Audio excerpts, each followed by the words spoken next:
Hashem, Hashem Naaseh v'Natzliach, shiur Torah, Baruch Hashem, great to be back. We have another shiur in Hollywood. I have, Baruch Hashem, a lot of books, a lot of material, but your questions are much more interesting to me, and I think to Hashem, than my information, simply because the key is for you to get your questions answered, rather than me just give you a bunch of information that may not necessarily help you. It may help you, who knows? It's all about Siyata D'Ishmaya. But one thing we can start off with is a simple question that every single Jew is obligated to ask themselves. Doesn't matter if they're brand new to Judaism and they just started doing Teshuva yesterday, or they haven't even started doing Teshuva, or they've already been religious for 20 years, or they were religious their whole life. Doesn't make a difference. This is one of the obligations that the Torah tells us that every Jew is obligated to do it. And that's ask themselves a question: when will my ma'asim, when will my deeds get to the same level of Avotenu? Get to the same level of Avraham, Yitzchak, and Yaakov, Sarah, Rivka, Leah, Rachel. When can I be like them? Now obviously, no one can be Yaakov other than Yaakov. No one can be Avraham other than Avraham. No one can be Sarah other than Sarah. But nonetheless, the sages tell us that it's an obligation for us to ask ourselves, when will we be like them? Meaning, when will I get to my version, my own full potential, just like Avraham, Yitzchak, and Yaakov did, just like Sarah, Leah, Rivka, Rachel got to. When will I get to the full potential? Scientists continue to discover new things about the body, about the universe. We still don't really know much about this planet, but we're spending a lot of time and a lot of money investigating other planets. But one of the things that is interesting is that scientists are pretty much all around the same confirmation, or if you will, opinion, that out of the entire brain that you have, at most, you're using somewhere in the neighborhood of 10, 11%, maybe 12% of it. Maybe 12% of it you're using. Meaning that 90% of your brain, you're not using b'chlal. Nothing. It's going to waste. It's going to waste. It's not being used. It's like a tzitzit in the closet. You don't use. You only wear it at night. You don't have a mitzvah for wearing tzitzit at night, in case you don't know. It's good. It's nice. But it's like a waste, because you have a mitzvah in the morning. Why don't you use 90% of the brain? Because if you did, you'd actually never die. You'd never die. You'd never get sick. You'd never get sad. You'd in essence get to your full potential. Now, the Avot HaKadoshim got to their full potential, but the only reason they died was simply because of Adam HaRishon. Simply because Adam HaRishon made a sin, and he brought death to the world. That's it. Not because Avraham had to die. It's Kodesh Kodeshim.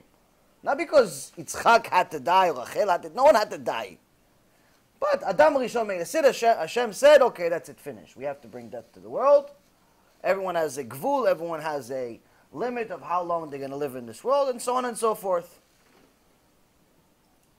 Now what happened, what was the whole event that took place, is that we all know the famous story that everyone always wonders, what kind of tree caused all this trouble?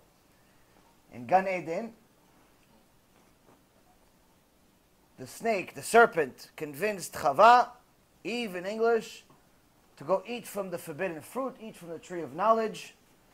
Even though Hashem said no, he convinced her that it's okay. She did it, and then she convinced Adam HaRishon to eat it, and therefore they violated the only mitzvah they had, and Hashem punished them. But now, it never says what kind of tree it was. It never says.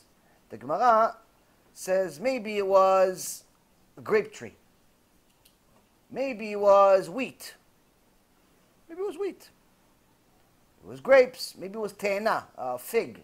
Maybe it was fig. And there's actually one opinion from the sages, not only in the Gemara, but a different book in the sages. Maybe it's limon, maybe it's a pomegranate, which, by the way, is where the belief that it's an apple tree came from. No one actually ever said it's an apple other than the Christians. That's a Christian belief that it's an apple tree. They got it from because a limon, a pomegranate, looks like an apple. So that's what happens when you distort our Torah. You get the wrong answers anyway. But the question is, how come Hashem didn't tell us? Why did Hashem tell us? Listen, they ate a fig tree, they ate a pomegranate tree, they ate this tree. Well, he told us everything else. He told us they sinned. He told us they were naked. He told us they got embarrassed. He told us the snake caused the whole mess. He told us a lot of things. Why didn't you just tell us what kind of tree? It's a big deal for Hashem to add another word. Why? The Gemara says they asked Hashem, Ruach HaKodesh, they asked Hashem, why didn't you tell us what kind of tree? He says, I don't want everyone to ever look at a tree and say, that's the tree that brought all the problems to the world. Why? It'll bring shame to the tree. What shame? The tree's alive. He has a personality, he has friends, he goes to school, he's not popular, they're going to kick him out of the minyan. This is to explain to us just how important every single creation that Hashem created is, even a tree. Kal v'chomer, needless to say, how important you are. So this also leads us back to the question of that Hashem brought you to the world to simply ask yourself, when will your actions become like Avraham, Yitzchak, and Yaakov? When will you be like them? So the question that I'll ask you guys, and then you can ask me as many questions as you want, is what's it going to take? What's stopping you? Each one of you, I'm sure, has some type of mental block of what you're not willing to do. Where's the gvul? Where's the line? Where's the line? Oh, I'm willing to do this, and this, but this I'm not willing to do. Maybe next week you will be, but right now you're not willing to do it. So some guy says, I'm willing to do tefillin, learn, go to shiur, everything, but I can't leave my non-Jewish girlfriend. Well, wait a minute, it's a big problem. Okay, why not? And he'll tell you the story of why not. Okay, said. Another guy can say, I want to do tefillin, go to shiur, this, but I have to have a cheeseburger. That's a big problem. Okay, but why not? I'll tell you the story. So everyone has a potential to be their own great sage. And I'll finish it off with this before we start the questions. One time, there was the students of Rabbi Zusha asked them, Rabbi Zusha, what do you want to be? Like, what's your goal? I mean, you're Gdolado, Tzaddik, Kadosh, you know the whole Torah back and forth. Where else? Where do you want to go? Because alvai, I could be Zusha. One day I hope I could be Zusha. Lamdeni, teach us. What do you mean one day you're going to be Zusha? Right now you're Rabbi Zusha. Because no, alvai, I'll be Zusha. Because what does that mean? It's when I go to Shamayim, they're not going to ask me, and the Bet Din of Shamayim, they ask you questions. Gemara Masechet Shabbat says what questions they ask you if you conducted your business honestly, with Yirat Shamayim, with Emunah, if you made time for learning Torah every single day, which, by the way, if you know, you should know, someone that doesn't make time to learn Torah every single day has no share of the world to come. That's not necessarily what people most think, that, oh, he didn't make specific time for learning Torah, so that's a big sin. It's not the aspect of not learning Torah like a specific time. It's that there's no way that you're going to avoid all the karet sins if you don't learn Torah every day. There's no way that you're going to keep Shabbat the right way without learning all of Achot Shabbat. There's no way you're going to be able to keep any of the laws correctly if you don't learn about them. I can tell you from personal experience, for the first year and a half, maybe even 2 years of keeping Shabbat, I thought I was the greatest Shabbat keeper in the world. I thought I was like making a new Shabbat. I thought it was like, this is the best Shabbat. My Shabbat's the best Shabbat in the world. Every Shabbat. What? Oneg Shabbat? What's Oneg Shabbat? Oneg Shabbat is enjoying Shabbat. I said, I'm enjoying Shabbat so much. Even the sauce for the Jachnun, I'm making on Shabbat. So I take the tomatoes, and I'm grinding the tomatoes on Shabbat to make it fresh, Oneg Shabbat. Little do I know, foolish me, you're not allowed to do it. It's Chilul Shabbat, Deoraita. I'm thinking it's Oneg Shabbat. Wow, it's a mitzvah to make sauce on Shabbat. Now realizing you're not allowed to do it on Shabbat. You'll have to do it on Friday, you'll have to do it on Thursday, you'll have to do it any other day. Just not on Shabbat. Why didn't you know? I didn't learn halachot Shabbat. You understand? So that's why they say to say, if you don't learn halachot Shabbat, you're definitely guaranteed to violate Shabbat. Guaranteed. So, it's very important for a person to learn every single day. They're going to ask you in Shamayim. So Rabbi Zusha says they're going to ask me all these things, but one thing that really I'm scared about. I'm really scared about. Shirat Shamayim goes, no, I'm not scared about Yirat Shamayim. Limud Torah, no, I'm not scared about Limud Torah. What are you scared about, Rabbi Zusha? What are you scared about? He says, I'm scared when they ask me, how come you weren't Zusha? He goes, what do you mean, Kvod Harav? He goes, they're not going to ask me, how come you weren't Moshe Rabbeinu? I'm not Moshe Rabbeinu. They're not going to ask me, how come you weren't Yaakov Avinu? I'm not Yaakov Avinu. They're not going to ask me, how come you weren't Yitzhak Avinu or Rabbi Akiva? I'm not them. They're going to ask me, how come I wasn't Rabbi Zusha? Meaning, they gave Zusha a certain amount of potential. They gave Zusha, let's say from 1 to 100, potential. How come I didn't reach 100? How come I didn't reach my full potential? How come I didn't get to be Zusha? Why was I only 50% of Zusha? That's what I'm scared of. They gave me the potential. Hashem Yitbarach gave me the potential. He didn't give me 100 just so I could look at it. He didn't give me all the mitzvot so I could look at them. Oh, these are nice things to have. He gave it to me to do it. He gave it to you in your mouth and your heart to do. To do the mitzvot, not to look at them. Oh, it's nice. One day I'll get there. So the question is now, we're back to our question again for the third time. What's keeping you? Who's first? Ready? What's your question?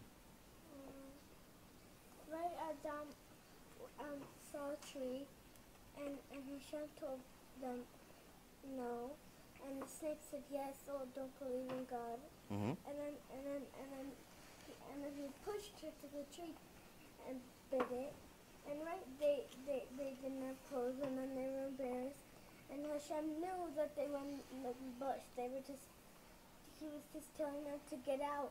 So he knows that they are in there. He just wants them to get out, but they were too embarrassed. Right. Why? You're asking why is he doing it that way? Yeah. So, because Hashem is a God of mercy, when he knew already that Adam HaRishon and Chava already made a sin, there was no point of scaring them further. They knew they sinned, he knew they sinned. Everyone knew that something changed. But if he would have just appeared to them and he just immediately attacked them right away, said, you did this, and this, they could easily die from fear. And it doesn't serve a purpose. And then they can't do tshuva, they can't fix the sin. So Hashem wanted to appear to them as if he doesn't know, just to give them an opportunity to admit. To give them an opportunity to admit, we made a mistake, we're sorry. Okay, now it's time to fulfill the next mitzvah, a new mitzvah. What mitzvah is that? Mitzvah of tshuva. And that's also one of the things that we learned from the beginning of Parashat Bereshit, is that initially Hashem Yitbarach used midat adin. He created the world originally only with judgment. But then he sees the future. For Hashem, the past, the present, and the future is all the same thing. It's not like us where we remember the past, we're living the future, and we hope for the future. We remember the past, we live the present, and we hope for the future. For Hashem, it's all the same thing. So Hashem saw that the creation and what he's about to create cannot survive even a single day. Even a single day, if he creates it with just midat adin. Why? They're going to make a sin. Unless you're God, you have to make a sin. You have to make a sin. If not, there's no free choice. Even the angels, a lot of people think that they're pure robots. They think that they're just robots. Hashem tells them to do something and they do it. For better or for worse, it is that way, but it's not. Meaning, they do have free choice, but it's not quite the same as ours. Meaning that the angels, we know it from the Torah, that a few of them went against Hashem and Hashem punished them. So from there we know that they have free choice. So they're not quite robots, like most people portray them.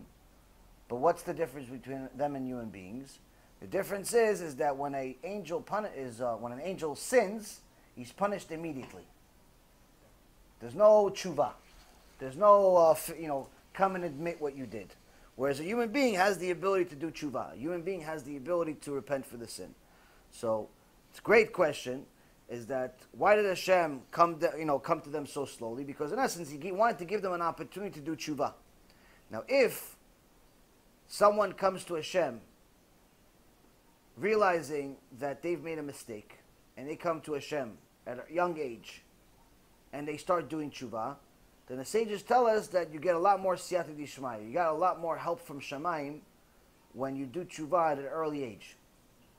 On the other hand, if Hashem has to wait for you, if you will, for lack of a better word, meaning you've already passed your life, you're already 50, 60, 70, 80 years old, and finally you realize, oh, my whole life is fake, I have to do tshuva, then there's less help from Shamayim. The younger you are, the more help you have from Shamayim to do tshuva. So for example, if someone does tshuva before they're 20 years old, or even before they're 25 years old, Hashem could literally help them almost 95% of the way. On the other hand, once somebody gets to their, if they're doing serious tshuva, not if they're doing fake tshuva, they just go to Beit Knesset a couple times a week and they keep Shabbat. Serious tshuva, I mean. Serious tshuva means mamash changing their lifestyle. On the other hand, someone that's in their, let's say, 30s can get 70% help.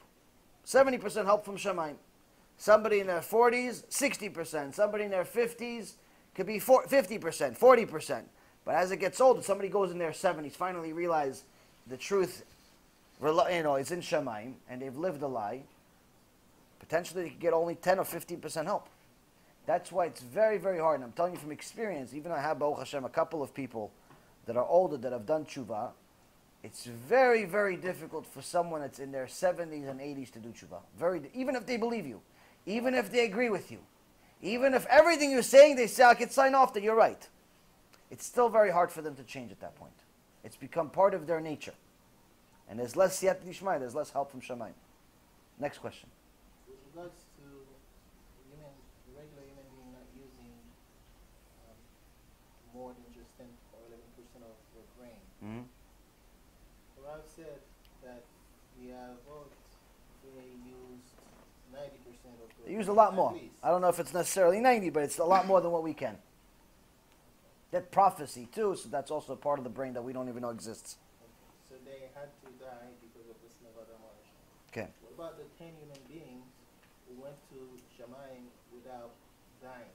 Okay. Does that mean that they achieved Full brain power? I mean, it's possible. I don't know necessarily that. I mean, it's a.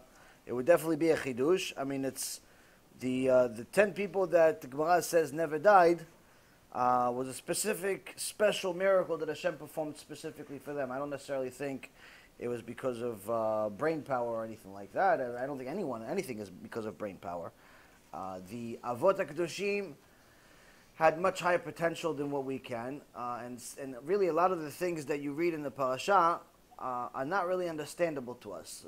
Some of the things that, for example, that you read it from the parasha, it's very minimal details. If you read a little more details in the Midrashim, you see this is a very different story.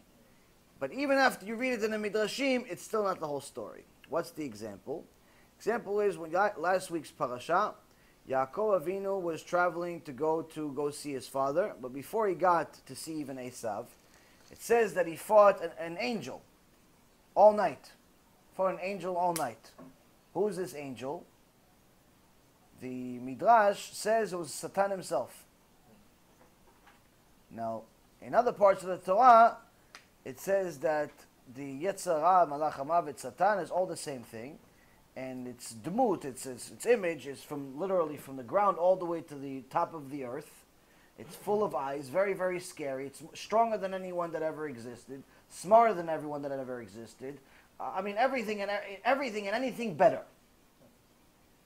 But yet you're telling me that some guy fought him? Like, how could it be? And then, he couldn't beat him too, on top of it? Yaakov won? You just gave him a last cheap shot at the end? It's hard for us to understand such thing. Meaning, the fight wasn't necessarily physical like we think it's physical. It's a spiritual battle between Esav and Yaakov, the angel of Esav, the angel of Yaakov, between the Koach HaKedusha, the Koach HaTum'ah. This is a really, really mystical aspects of Judaism that, for the most part, is not useful for most people simply because it's above and beyond where most people are. And two, it's not really going to help anybody do tshuva. And the most important part, most important thing that we need to focus on every single day is what we're going to learn to do tshuva. And I think that's one of the mistakes that a lot of people make, because a lot of people are very, very interested in mystical aspects of Judaism. They like to go to anything and everything that they can learn about the mystical aspects of Judaism, which is good and it's fun. It's just not going to keep you religious. It's not going to keep you religious. What's going to keep you religious is Yirat Shamayim, fear of the Almighty. Fear of Hashem, understanding what He wants from you, understanding what your purpose is. So yes, it's good to study some of those things as long as that's only a small portion of what you learn in comparison to everything else. You learn, let's say, 20 times more foundation, and you could spend some time learning some of this stuff. Obviously, I know a little bit of it, so I learned it also. But the point being is not to spend too much time on it, because even after you learn it, you still have no idea what's going on. That's really the truth. Even after you learn, you want to learn Zohar, you want to learn Kabbalah, you want to learn the Midrashim, whatever you want to learn. Even after you learn it, even after you see all the words on the paper, all the ink is spent and all the hours are spent, everything is good and the symbols and this and that. Even after you look at all of it, you still have no idea what's going on. As a matter of fact, the more you learn, the less idea you have of what's going on really. That's how far they are from us. So in essence, the Avot HaKadoshim might as well have been a different planet, a different everything. It's very, very far from us. A lot of people think, oh, I can't wait for the Mashiach to come because I want to meet Avraham, Yitzhak, and Yaakov. I want to meet Avraham, Yitzhak, and Yaakov. And one of the story goes, I think it's the Rabbi Ponovich asked, I believe it was the Chafetz, was it Ben Ish Chai? One of the Gedolim, it was either Chafetz Chaim or Ben Ish Chai. No, not Ben Ish Chai. Either Chafetz Chaim, yeah, I think it was Chafetz Chaim. He asked them, Kvod Harav, one of them actually was, the older one was opening a school for Kohanim. For Kohanim, he was a Kohen. And he said, listen, you're a Kohen, younger guy, he was older, 80 years old already. The Reverend Bonifich was just 20 years old. He says, come join my yeshiva for being a Kohen. He goes, what's it for? He goes, listen, Mashiach is going to come any day. We need to build the Bet HaMikdash. You're a Kohen, you know what to do. How to do Korban, this, Korban that. You know how to do all those things. You don't know how to do. Did you ever learn it? We have to go learn it. He goes, nah, Kvod Harav, I'm not worried. How are you not worried? He goes, oh, I know. I could just look at you. Whatever you're doing, I'll do the same thing. The Rabbi Ponovich says many years later to his Chavruta, he says, what a fool I was. I told the Gedol Hador that I'm just going to watch him, see what he's doing. I thought that I'm actually going to have the schut to even be next to him when the Mashiach comes. If I come next to him when the Mashiach comes, I'll get burned from all this holiness. This is a person from just 100, 200 years ago. And we're thinking about Avot HaKadoshim. Everybody's, oh, I want to meet Avraham, Yitzhak, and Yaakov. We're not going to be able to be close to them. It's a different world. Now, this shouldn't discourage anyone. We're all in the same boat. But the point is that a lot of this stuff is amazing. It's very interesting. It's mentally stimulating. But it's not going to get you to your day-to-day. The day-to-day nightmares that people deal with, the ups, the downs, the depressions, the money problems, the anger, the whatever, all these different things that, the tests, knowing that Yaakov fought an angel the size of the, as big as the sky, it's not going to keep you in. It's not going to keep you in. So it's good to know, but only as a part of knowledge. Next. Is there any schedule, any program that with the beginners, besides of learning Torah every day, learning Humash, we have to follow in order for us to progress? Besides of also getting the teacher, and that you can explain a little bit more the type of teacher we should select. Basic learning for Baal Tshuva is as follows. First and foremost, a person should start off their day obviously by praying. Once you pray to Hashem Yitbarach, already you started off your day in the right way. Now, if you're praying to Hashem at the time that you're supposed to be praying, then that means you started off your day early. But if you're praying to Hashem at 12 o'clock in the afternoon, that means you've already wasted a very important part of the day.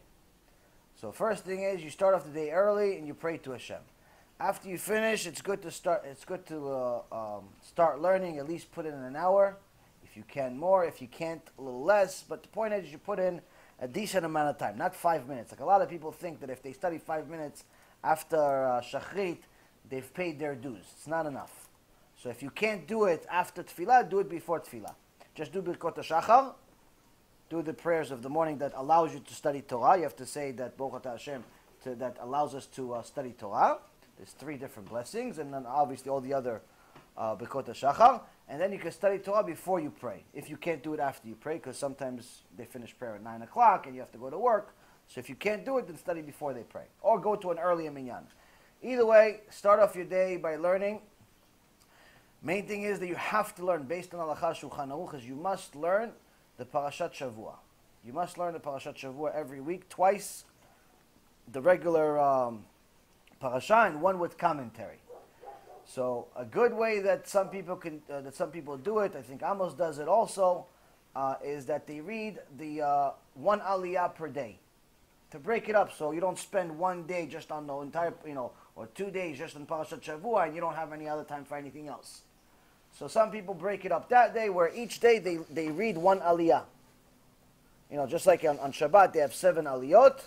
Just like on Shabbat there's 7 aliyot. So each day of the week, you start off Sunday, you read the section for the first aliyah. Monday you read the section of the thing. But since each section is relatively small, you might as well, if you're breaking it up that way, then at least read it with commentary. Read it, but read it with commentary. So at least you're getting something done. Let's read it down. That's one. Second thing is you read a couple of halachot. You spend 10, 15 minutes reading some halachot, so you know what to do. The stories and the history and the chidushim and the kedusha that comes from the Chumash is extraordinary, but you still need to learn what to do. So you need to learn a little bit of halachot just to get you by. Most critical part of tshuva is to learn chokhmah, learn divrei chokhmah. Divrei chokhmah ideally is Gemara. But if you're just starting out, Gemara may be a little too much for you. So focus on the Chumash, focus on the basic halachot. You could get Yalkut Yosef or there's plenty of other books that explain halachot that could teach you, depending if you're Sephardi or Ashkenazi. But learn that, and then also pick yourself a book from one of the sages for Mussar. There's plenty of books. There's Or Yisrael from Rabbi Yisrael Misalant, his student, Rav Yitzchak Blazer. There's Mesilat Yesharim from Rabbi Chaim Moshe Luzzatto. There's Chovot Levavot. There's plenty of books that you can read in English. There's not as much as in Hebrew, but nonetheless, read one Mussar book. So you have a breakdown. So if, let's say, for example, you have an hour, you break down the hour with the Chumash, let's say 25 minutes, half hour. You have the halachot 15 minutes and Mussar 15 minutes. That's morning. At night, at the very least, it should be just as much as the morning, if not more. It should be at least 1 hour, if not more. If you could do more, do more.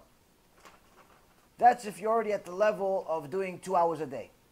Now, if you're mamash brand new, like I was several years ago, if you told me 2 hours studying every day, I would tell you, okay, I'm going to try something else. So, is it too much for me, 2 hours? I said, commit. How much time can you commit? I said, 15 minutes. 15 minutes I commit. That's all I have, 15 minutes. Okay, 15 minutes. 15 minutes is you try to watch a shiur, clips, something strong, maybe 5 minutes, 10 minutes, and then try to take a chumash, read for 5-10 minutes. That's it. Doesn't matter. Don't worry about the quantity. Worry about the time, and worry about making sure that it's every day. In the beginning, when you're brand new, don't worry about how much you're studying. Don't worry about Rabbi Yisrael Misalant and being Dolado and Moshe Rabbein. Don't worry about it. Just get it to a point where you're studying every day. It's like eating. You have to eat every day. Now you're getting yourself, when you're doing a diet though, you're doing a diet, you have a kaparat avonot, you have to do a diet in your life. And you want to do a diet. Now diet requires some adjustment. Requires adjustment. No one, we're not horses or cows. We're not used to eating lettuce all day. So if somebody tells you have to start eating this green stuff all day, you have to you have to adjust. You have to adjust. One way, some people adjust by hiding the chocolate somewhere else. Some people adjust by, figuring out when they're going to eat this, when they're going to eat that, so they can survive the day. Point is, you have to adjust. The main thing is when you first started doing tshuva, is that you adjust yourself to learn every day. That's the most important part. How much you learn, what you learn, all of that stuff is not as critical as you learning every day, with the exception of the fact that whatever you're learning, you must like it. Meaning, if, let's say, for example, you're watching one rabbi, you can't stand him, stop watching immediately. Do not watch him. It doesn't matter if it's me or if it's somebody else. Don't learn anything you don't like. And the reason why is because in the beginning, it's very hard. It's very hard to get adjusted. So might as well eliminate all of the hurdles that you already, don't put a hurdle in front of yourself and force yourself to like it. If, let's say, in the beginning, you start learning halachot and it's very boring to you, stop learning halachot. Stop learning halachot. Go pick up a book that you do like. Read Chumash. Read something else. You have to like it. You can't learn in the beginning if you don't like it. And the reason why is because first you have to get to a point of getting it to your system. Do it for 2 weeks, 2 months, 3 months. Eventually, you're going to want to do more than 15 minutes. Once you're at a point where you want to do more than 15 minutes, then you're going to create more room for yourself to study other things. You're going to start liking some things that you didn't like in the past, and so on and so forth. So, as far as the program, it really all depends on where you're at, where your level is. Brand new, like I just said. Second level, like I just said. Beyond that, come to me and I'll tell you. Now, depends on the student. Yeah. So, listening to CDs and watching shiurs on YouTube is also considered. Absolutely, it's 100% studying. Sometimes the CDs and the shiurim online and attending shiurim is better than learning from a book. Sometimes it's better for some people, and the reason why is because some people are more visual.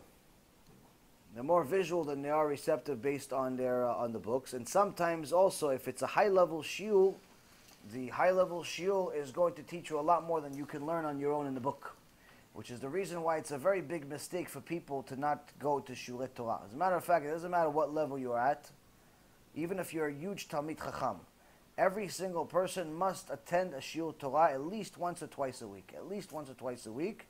And one of the reayot, one of the proofs that I have, is look at Rav Ovadia. Rav Ovadia didn't stop giving shiur Torah every single day, but his students weren't only Amei Haaretz, ignorant people. Many of his students were giant Talmidei Chachamim. Now you're going to say, oh yeah, but it's Rav Ovadia, it's Gadol. Who's not going to go to the shiur? What do you think he was teaching? The secrets of Shamaim? If you actually listen to some of his shiurim, it's very basic stuff. It's not like all of them are so complicated that only the giants of the world can understand them. So why go learn? Why? Why is he still giving a shiur? And why are the Talmidei Chachamim coming? If he's giving a shiur only to people that are ignorant, then it's understandable that it can't be a high level. But if it's normal standard level, meaning for the average Joe to understand, or the Talmid Chacham to understand, then why is the Talmid Chacham attending? If he's just a Talmid Chacham, why is he attending? Why? Because a shiur has a different aspect of it that you're not going to have in a book. The shiur has the personification of the rabbi itself, the siyata d'ishmaya of the rabbi itself, that you can feed off of. That's the fire that's going to keep you in. The book, if you're into it, if you're really into a book, you could skip sleep for a few days. If you're really into a book, you could skip sleep. You don't have to sleep. If a book is really good and you're really into it, you don't have to sleep. Maybe not a few days, at least a day. You could skip and just read the whole book. But not every book is like that. And now, you're not always excited about every single book, especially since the Yetzer Hara doesn't want you to study at all. Forget about a good book. So, which means that sometimes you're not going to be into it. Sometimes you're going to be bored. Sometimes, if anything, it's going to discourage you to such a point where you want to stop everything. I remember when I first started studying Gemara, I not only wanted to quit studying Gemara, I wanted to quit everything. I wanted to quit everything. It was so difficult for me in the beginning because I was used to being very smart in the secular world. I was the smart guy. I was the guy that was doing this and this and this and this. And all of a sudden I have this book, it's in front of me. I'm reading for 6 hours. 6 hours I'm reading one daf, one page and one daf Gemara. 6 hours, 6.5 hours. I finish after 6.5 hours, and I still have no idea what happened. I mean, I have the IQ like the best of them, and knowledge and this, and I read a lot of books in my life, and I went to top schools, and this, whatever you want. I had 9 different licenses in the investment industry. Each one of them was a minimum. The smallest test was 100 questions. The smallest one. Smallest test was 100 questions. Smallest one. It's not a problem with brain power, but now you're coming to this, and you realize you have no idea what's going on. 6 hours! You have no idea what's going on. I want to quit. I want to do nothing. I was begging my rabbi to tell me, give me something else. It's tough. You have to go through it. You have to go through it. So, what do? We did like a balance. Little Gemara, little this, little, some other books, and so on and so forth. And eventually, Baruch Hashem, you fall in love with it. But the point is that sometimes you're not going to be interested in the book. So what keeps you in? What keeps you in is the shiur Torah. The shiur Torah is going to put fire in you. Because what the shiur Torah, if it's a high-level shiur, the shiur Torah is going to take a little section from Gemara, a little section from the Mishnah, a little section from Midrash, a little section from Sipurei Tzadikim, a little section from Parashat Shavua, and it's going to give you all of those things in 5 minutes, in 5 hours, or however long the shiur is. Now, most people think, if you study Torah for 3 hours, you're going to be able to give shiur Torah for 3 hours. That could not be further from the truth. I told you guys this, I think, a month ago, 2 months ago, in a shiur. Sometimes I think about it myself, and I say, wait a minute, we just gave a shiur for 3 hours. Now, if I go over, I don't usually watch my own shiurim, but, sometimes my wife is watching in the background, I just overhear some of the topics that I covered, and I say, I remember I studied this 6 months ago. I studied this 3 months ago. I studied this 3 years ago. I studied this. But each one of these things you study was an hour, 2 hours, 3 hours, 4 hours. Meaning, I'm thinking to myself, I'm like, for this 3 hour shiur, just 3 hours shiur, 2 hours shiur, I had to study 6 months. I had to study 6 months for this 3 hour shiur. So it's not that you just go to shiur Torah and somebody's just reading out loud to you. If somebody's reading out loud to you, then you can do that at home by yourself. But if someone is mamash giving you different things, it's a different story. So the point is with shiur Torah is supposed to give you that extra fire. And a lot of people that do tshuva, unfortunately, they do tshuva with part of themselves and not part of the other part. They do tshuva with, let's say, for example, with alachot, they start keeping Shabbat, they start keeping tarat mishpacha, they start keeping kosher, but at some point or another, they don't want to listen to anyone else. They feel like they want to be the rabbi. And they want to learn everything else on their own. And that's when they stop coming to the shiur Torah. And that's where some of the biggest disasters in all of Jewish history have happened. Every single big disaster in all of Jewish history happened as a result of such an event where somebody left their rabbi. They didn't want to listen to their rabbi. Regardless of who it was. You can go back as far as Esav, who didn't want to listen to his father. You want to go to Korach, who decided he wants to be the rabbi. His rabbi, who's his rabbi? Moshe Rabbeinu. Moshe Rabbeinu was everybody's rabbi. He said, no. We come from the same family. We grew up together. I want to be the rabbi. Look, I have money. I have 250 other rabbis. I gave him a little money on tzedakah. It's no big deal. But they say I'm a good rabbi. He was Talmid Chacham himself. He wasn't like an Amarit. He wasn't ignorant. He was Talmid Chacham, Tzaddik. So I want to be the rabbi. Why should Moshe Rabbeinu be a rabbi? I want to be a rabbi. And as we all know, the ground swallowed him. Why? He overstepped his boundary. J.C. Penney also didn't want to listen to his rabbi.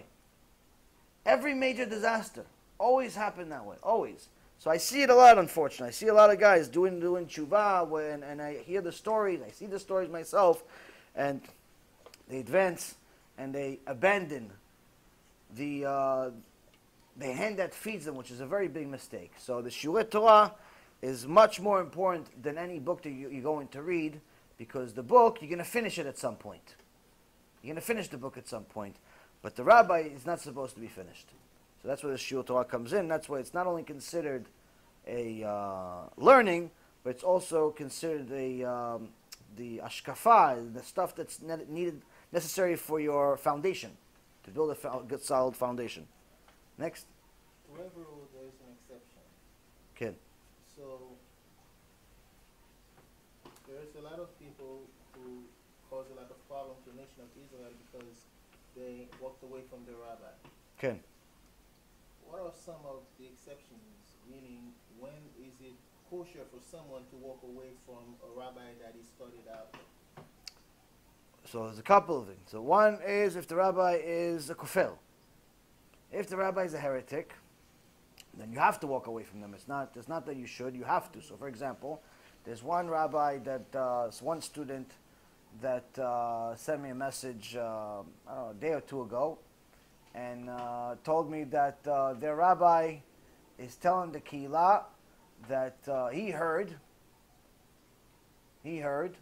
from one of the big rabbis in the world that people in America are allowed to drive on Shabbat.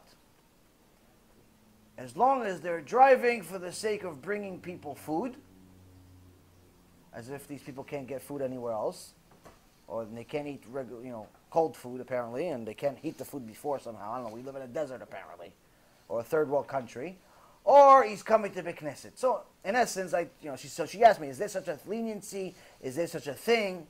I said, this rabbi, I already know the story. This is not the first time I'm hearing this, so it's not even a matter of Lashon Hara. I've already verified it before. I've encountered it before. Long story short, this rabbi is 100% a kofel.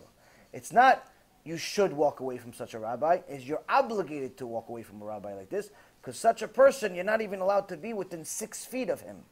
You're not even allowed to stand 6 feet next to him. Why? He's considered a min. He's considered a min. He's considered the same thing as a missionary.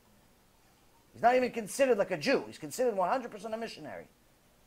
It's a machtia rabim. So that's obviously one thing. That's not a rabbi, but they're called a rabbi. There's another guy that calls himself a rabbi, told people that they should enjoy Xmas because of the colors and this. That's not a rav. That's a erev rav. That's erev rav. So those are, unfortunately, there's many of them. Many of them. There's another guy I saw yesterday. Somebody sent me some info. This guy says that we should celebrate Shem Achem. We should celebrate that there is a permission for men to be men with men and women to be with women. All this garbage that's in the world today is a rabbi.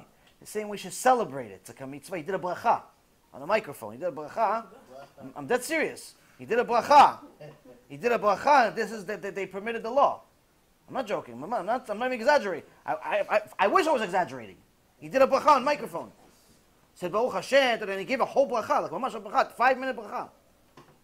So people like this, unfortunately, there's many of them. So I'm not mentioning it. There's 3 people in the world. Okay, stay away from them. No, I'm mentioning it because there's a lot of them. There's a lot of dogs in the streets. A lot of them. Not just the one that's cute out there, it's quiet, listening to shul Torah. It's a lot of them. There's a lot of them in the world. And they look like rabbis sometimes. They have a beard, they have a hat, everything. So have to stay away from people like this. If a rabbi tells you anything that's against the Torah, you have to verify why. Why is he telling you? You have to verify. So we talked about this already last week. You have to double check what he's telling you versus what the Torah says. If he's telling you things that are against the Torah on a regular basis, you have to run away. That's 1. 2. Second thing is, if the learning that you're getting from the rabbi is no longer stimulating to you, it's not helping you. If the rabbi is, for example, only focusing on let's say he's focusing only on halachot. He wants to teach halachot every day, and you want to learn more than halachot. Then you go to a rabbi that teaches more than halachot. It doesn't necessarily mean that you abandon the first rabbi. It just means that you're going to learn several things from several rabbis. You want to learn Gemara, you learn from another rabbi. So the Gemara in Bava Metzia, page 33, says, Ezeu Rav, who is your rabbi? Who's your rabbi? So, Rabbi Meir says, it's the one that taught you Divrei Chokhmah. Velo Mishnah, meaning, or Chumash, meaning the one that taught you Gemara is your rabbi. That's the highest level of Torah. That's the one. Not the one that taught you Chumash, or the one that taught you Mishnayot. Not that one. The one that taught you the highest level of Torah, the stuff that requires the highest level of thinking, that's your rabbi. That's what Rabbi Meir's opinion is. Rabbi Yehuda says, no. It's the one that taught you the most of your knowledge. Most of your knowledge. That you have 100% knowledge. Of course, you're not going to get, for the most part, you're not going to get over a long period of time, you're not going to get 100% of your knowledge from one guy. You're going to watch shiur Torah from him. You're going to watch shiur Torah from this guy. You're going to learn from this guy's shiur. You're going to learn from that guy's shiur. Your Torah is going to be spread amongst, let's say, 2, 3, 4, 5 rabbis over your lifetime. So Rabbi Yehuda says, no, it's whoever you learn the most. So if, let's say, for example, you have 100% worth of knowledge, one rabbi was your foundation. The guy, let's say, helped you do Teshuva, the guy you go to shul, this, you learn 40% from him, and the other 60% is split over 6 other rabbis. So the one you learned from 40%, that's your Rav.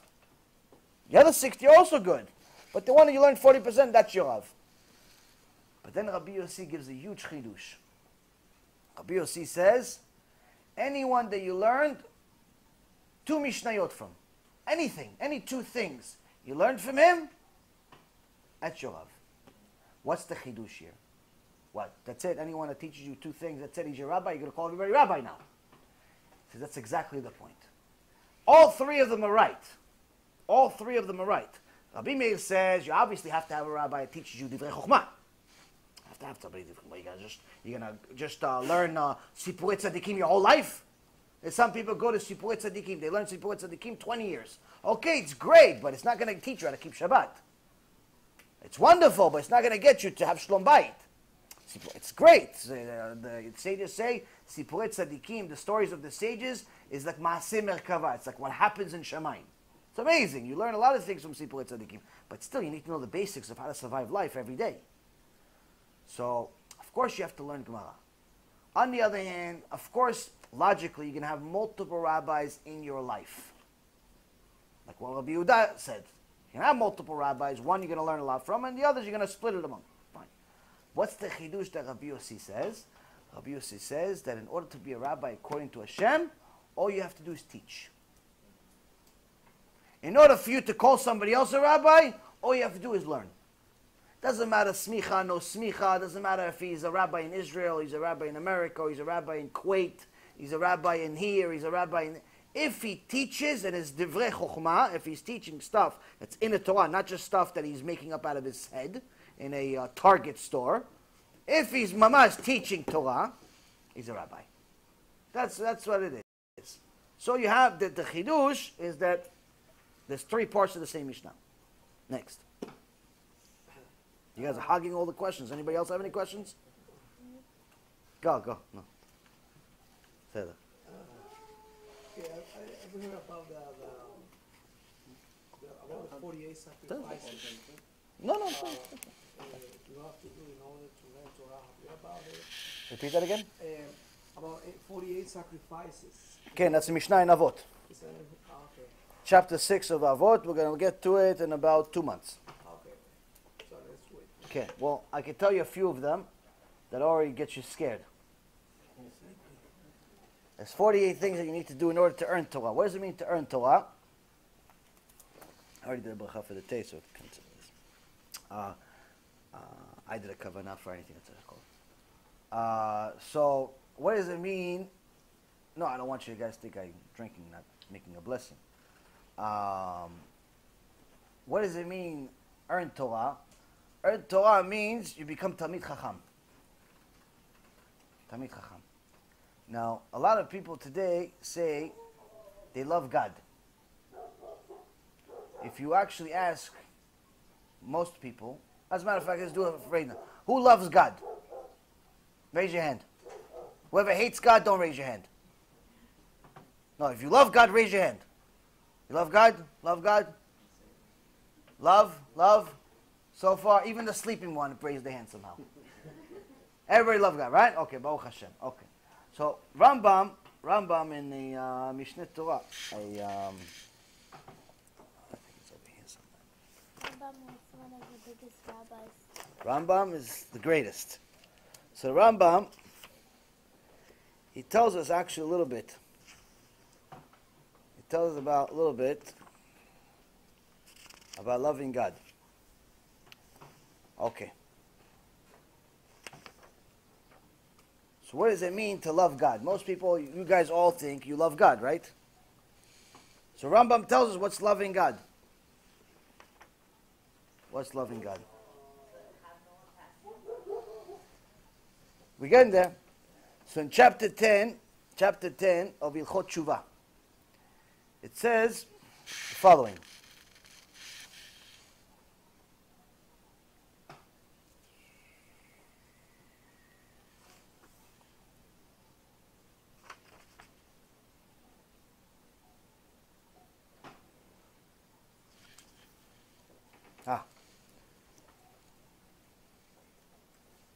Okay, so it starts really in the beginning. First halacha.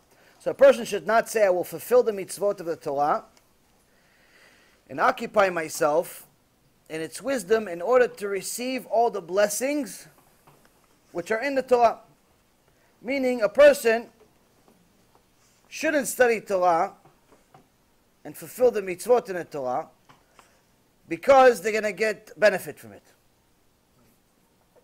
So already he's telling us this is a definition, meaning that if you're doing what you're doing you're doing mitzvot, you keep Shabbat, you keep kosher, tarat mishpacha, you learn Torah. If you're doing it to get a reward, already you don't love God. Why? Because love, unfortunately in this generation, we've completely destroyed the word. We've completely changed the meaning. People think that love means you have to give stuff. You have to, I love her because I tell her I love you. Okay, so if you are mute, does it mean you don't love her anymore? Oh, I love her because I buy her stuff. So if you were broke, does that mean you don't love her anymore? Oh, I love her because I get her flowers. So if all the flowers in the world die, does that mean there's no more love? People think that love has anything to do with material. The fact is that love has nothing to do with material. Love means, simply put, you are doing something purely because it makes the other person happy, even if it doesn't make you happy. Your own personal desire, likes, dislikes, wants, whatever, are completely removed, are completely irrelevant. You're doing something purely for the other person's happiness. That's love. You are happy not because you did something, you're happy because they're happy. You see them smile, you smile. You didn't buy her the car because you wanted to, you wanted to show her that you could afford a car. You bought the car because you know that the car will make her happy. It's two different things. It's two different things. Unfortunately, most people have materialized love to such an extent that it just became, most relationships become so materialistic, you're not really sure if it's really an appropriate marriage at all. So, first and foremost, the Rambam says is that you have to separate yourself. Because if you're doing things because you want reward, that means you're actually could potentially be falling into a situation where you're serving yourself. You're only doing what Hashem wants. Why? Because you want him to give you stuff. I'm going to keep Shabbat, so he gives me more money. I'm going to keep Tarat Mishpacha, so he gives me this. He gives me that. You're only doing it because of reward, which really is self-interest. That's not love. Now, let's not lose our hope yet. It says, one who serves God out of love occupies himself in Torah and mitzvot and walks in the path of wisdom for no ulterior motive. Meaning, it doesn't really make a difference whether you understand the mitzvah, don't understand the mitzvah, whether Hashem wants you. It doesn't make it, nothing matters. You say Hashem wants it, it makes Hashem happy. Somehow, whatever happy means to him, I'm doing it. Somebody asks you, are you going to do something? What does Hashem want? If Hashem wants it, I'm doing it. If Hashem doesn't want it, I'm not doing it. Yeah, but it's good for you. There's nothing good for me. There's no good for me. There's no good for me. It's what's good in the eyes of Hashem. That's love. Now, this is the part that will destroy if you still think you love Hashem. Now here he's telling us that a person has to occupy himself with Torah and mitzvot all day, meaning you have to be a Talmid Chacham. You have to know a lot of Torah. You can't just say I love Hashem and know nothing about Him. So here it talks about how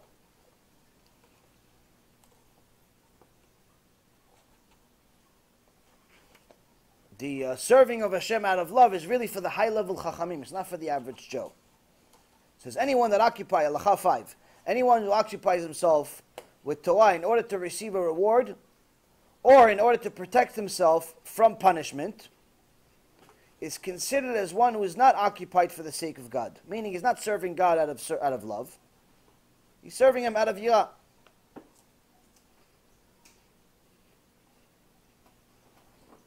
Nonetheless, our sages said, a person should always occupy himself with Torah, even if it's not out of love. Even if you're not doing it for love, you should still do it. Why? Here the Rambam, in this halacha, is halacha 5, Rambam destroys all of these Care Bear rabbis that I keep telling you guys about, of how they try to teach Torah, and they say, no, you have to love Hashem, stop scaring people, it's not good to scare people, it's not good to teach about Yirat Shamayim. Here Rambam actually gives outright instructions of how to do Kiruv. And he tells you here, if one teaches children, women, and most of the common people, meaning all of us, one should teach them to serve out of fear. He didn't say love, he said fear. Why?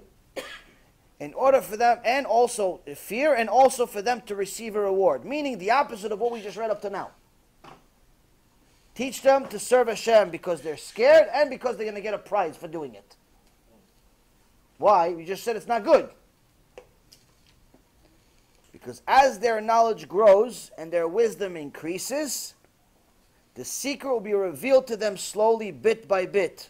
And they should become accustomed to this concept gradually until they finally grasp it and know it and begin to serve Hashem out of love. Why? Because it's impossible to love God and material at the same time. Meaning, as long as you love anything else, material, you like money, there's no way you're ever going to get to loving God. You love women, there's no way you're ever going to get to loving God. Why? There's no room. When you love Hashem, mamash, love Hashem like the sages define it, you're so consumed with it, there's no room for anything else. So, for better or for worse, the reality is that for most of us, the Rambam himself says, for most of us, it's not possible to get there. As a matter of fact, he even says that the Gemara also confirms it, that even great Chachamim, great rabbis didn't reach the level of Avat Hashem, of loving Hashem. So all of these people that keep saying, no, serve Hashem out of love, serve Hashem out of love, the Rambam says it's not possible for most people. You have to do it out of fear, you have to do it out of getting a reward one day. But that also means that the materialism that we have is destroying our connection with Hashem. It doesn't necessarily mean that you have to be a homeless person in the middle of the street, begging for change. That's not what the Rambam is saying. He says it in a different, in Ilchot Deot, that it's not allowed to live like that. You have to do your best to survive. But at the same token is that the connection to material, that dependence on material and how much you love material, that separates you from Hashem. So now, as far as getting to a point of being a Talmid Chacham, you have to make certain sacrifices. To get the reward for those sacrifices is that you could eventually get to Avat Hashem, loving Hashem. That's the biggest reward aside from Olam Haba. Some of the sacrifices are to relieve yourself from material. What is that material? Disconnect from money, obviously. Doesn't necessarily mean you have to be broke, but work becomes secondary to your learning Torah. Even if you're making $1 million a day, that $1 million a day is making money, whatever it's doing, but it's only secondary after your learning Torah comes. So if there's ever a situation where it's either I make $1 million today, or I'm going to learn my 2 hours, the 2 hours comes first. That's one. Two, it's less intimacy. It's not possible for you to have the strength that you need every day to learn a lot of Torah in order when you're going to be intimate with your wife every single day. Third thing is that you have to eat less. Eat less. Fourth, Sleep less. A lot of people say, yeah, I want to finish the shas.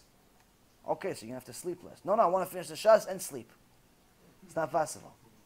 It's not possible. That's why there's a lot of people that go to kollels, go to yeshivot, already in yeshiva, already in kollels for 15, 20 years, never finish the shas. Why? Sleep too much. It's not necessarily a bad thing. It's just that you're not going to be a Talmid Chacham. You can learn Torah. You can be a nice person. You can know some things. You're not going to be a complete ignorant or anything. You're just not going to be a Talmid Chacham. Why? That's considered a keter. It's considered a crown. To be a Talmid Chacham, you have to make major, major sacrifices. So there's 48 total. I just gave you a handful of them. Point being is that, number one, we have to understand what it means to love Hashem, because that's the goal. That's what we're trying to get to. So once we've actually have the real definition of what loving Hashem is, then we have to ask ourselves, do we want it? Because that's what the requirements are to get there. Good question. Next. We have to. But rewards for certain mitzvot, like Shabbat is all the blessings. Ken. It's like how you'll be rich in your lifetime. Ken. So what does it say all that if it's not the point for doing it? It shouldn't just say any reward at all, just say the mitzvah. Again, depends on what you do, why you're doing what you're doing. Maybe for tzedakah, because no one would give anything. It all depends on why you're doing what you're doing. So, as far as the, if you're doing it, if you're doing all of your mitzvot for the sake of serving Hashem, then the reward is irrelevant. The reward is irrelevant. As a matter of fact, this is the Mishnah that I actually have open here, and it says it. The Antigonos ish socho, we learned this already a year ago. Antigonos ish socho kibel mishimon hatzadik, hu haya omer, al tiyu ke'avadim המשמשים את הרב על מנת לקבל פרס. Antigonos, the leader of Socho, says, don't be servants who serve the master, meaning don't serve Hashem for the sake of receiving a reward. אלא הוו כעבדים המשמשים את הרב שלו על מנת לקבל פרס. ויהי מורא שמיים עליכם. But rather, you should serve the master, not for the sake of receiving a token, and nevertheless the fear of heaven should be upon you. So first and foremost, if you want to reach the highest level, you want to be tzaddik, you want to be Yaakov Avinu, you want to be Moshe Rabbeinu, your own version of it. So now you have to do whatever you're doing purely for the sake of Hashem. It has nothing to do with whether there's a sgula to keep Shabbat, there's a sgula to do this. None of that stuff matters to you anymore. That's why you see a lot of the big tzaddikim, they tell other people about certain sgula, but they themselves, they don't do it for that. The Baba Sali didn't do what he did for the purpose of the sgula. You know, they don't do it for, none of the sages did what they did for the sake of being rich materially. Because if someone is worried about being rich materially, they're not going to be a tzaddik. I'll give you a story. The former Rishon LeZion, or head rabbi of Israel, one time he came to visit America, and went to Kehillah, said, give a few shurim and so on and so forth. And then this Kehillah had a very rich guy in it, a billionaire. And they said, Kvod Harav, even though this guy doesn't necessarily have the greatest midot in the world, but it's customary that anyone that comes to visit usually goes to his house. So what you be is, Kvod Harav, please, can you go to his house, Motzei Shabbat? Sure, no problem. So he went to the guy's house, and he sits down, and then the guy asks, the Baal Habayit asks for quiet, and he talks to the rabbi. He says, Kvod Harav, listen, you see all this house, castle, this, that, house was, huge house. Just imagine a billionaire's house. He says, Kvod Harav, all of it is worthless. Why? My son is about to marry a non-Jew, and there's nothing I can do about it. I tried talking to him. I tried having the rabbis talk to him. I tried having this. I tried having that. Everything I tried, nothing works. He's upstairs. He won't listen to me. He won't talk to me. Nothing. I can't do anything about it. They're supposed to get married next month. There's nothing I can do. Everything I have is worthless. Like Kvod Harav, I don't know what you can do. But I can tell you one thing. I know you have yeshivot, you have this, you have that. If you can go and convince my son to break up the relationship with his girlfriend, I give you a check for $20 million. It says, if you can go upstairs and convince my son to break up the relationship with his girlfriend, non-Jewish girlfriend, I'll give you a check for $20 million. $20 million, cash. U.S. Rav says, where is he? He says, upstairs. Okay. He goes upstairs. Little while passes, less than an hour, maybe 40 minutes pass. They both come downstairs. The kid's crying hysterical. He tells Abba, I just broke up with her. I just broke up with her. Wedding's off. Everything is canceled. I'm sorry, Abba. Chibukim, nishikot, da. Everyone's amazed. I mean, people are witnessing this. It's not just two people. A lot of people witnessing this. No one knows what just happened. All they know is the Rav went up to one of the 30 rooms that's upstairs. Probably took 20 minutes just to get to the room. It comes down, the kid's crying, this one, everyone's crying, chibukim, neshikot, everything is good. Everyone's together. Shtabach Shem Olad. So now after everything comes down, the Baal Habayit writes the check on the spot, $20 million, and he gives it to the Rav's Gabai. To the guy that's helping his helper. They say Shavua Tov, and they leave. On their way out, right before as they get to the car, the rabbi's helper says, Kvod Harav, I'm so excited, this is so amazing, Baruch Hashem, you know how much we can do as well. What do you mean? What are you so excited about? Baruch Hashem, what do you mean we can do? What we can do? He goes, you know how many yeshivot we can do for the yeshiva, we can build what the extension you've always wanted for 20 years. He goes, what are you talking about? Kvod Harav, $20 million, Kvod Harav. He goes, where'd you get that? Where'd you get that? He goes, the Baal Habayit. He goes, give me to me. Why, Kvod Harav? Give it to me. He takes the $20 million. The Rav goes back inside the house.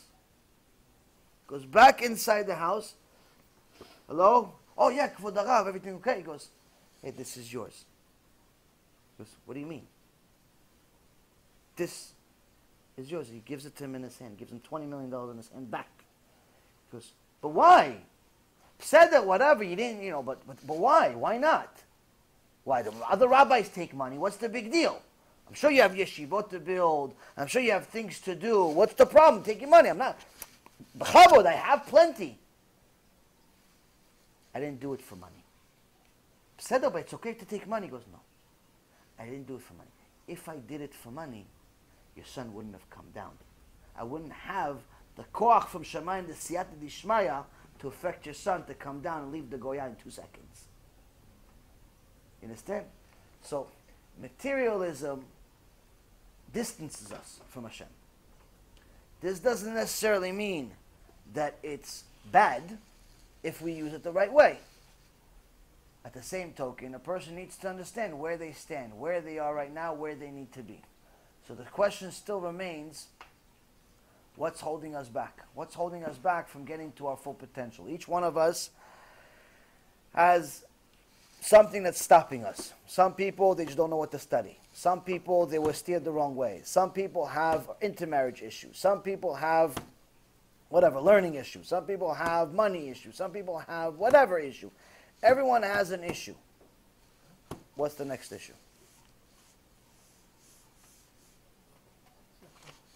Yes? I have a question.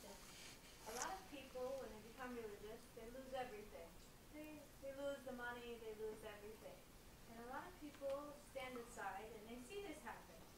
Why would that encourage them to want to become religious if a lot of people don't succeed when they start having those issues? Very good question. So first off, as far as the basic answer of why do people lose money and material once they do tshuva, is that in the end of Parashat Vayetchanan, Hashem Yitbarach tells us that He pays the righteous for thousands of generations, But the wicked, he pays them cash to their face. Meaning that if you see someone that's violates Shabbat on a regular basis, and you see them having all the plenty of material, that's actually not a very good sign. That means that Hashem is giving them their reward for whatever few mitzvot they did in this life. Now, on the other hand, if someone is doing mitzvot, doing good things, says he's going to pay them for thousands of generations, doesn't necessarily he's going to pay them right now. So what does this mean to us? What this means is that sometimes, before a person gets to a point of doing tshuva, he was on that bad list. On that bad list that Hashem says, he's my hater, he's my enemy.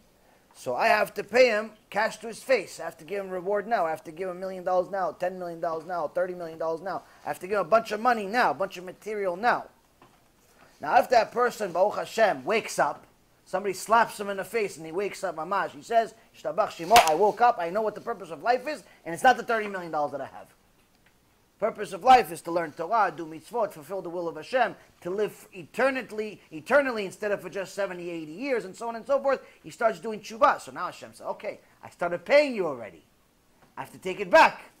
Because now you're going to live eternally. You're going to live eternally, so I have to pay you back. I have to take it back. So that's one of the reasons why Hashem takes it back, is because now that a person got on the right track, he put himself in a good position eternally. On the other hand, if he continued doing bad things, he wouldn't be in a good situation. Now, there's a Mishnah that Rabbi Shimon Bar Yochai talks about different things that we have that can become tameh or not. So, for example, if a piece of wood cannot become tameh, cannot become impure. But if there's a hole in it that makes it hollow, it can become impure. And he talks about different things that can become impure. And they ask him, Kvod Harav, why? Why can these specific things become impure? Because these are the weapons of the criminals.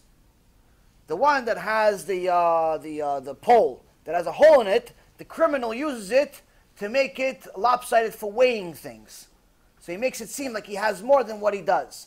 Or if it's a scale, there's an extra weight on one side and the other side. And certain things these are the tools of the criminals.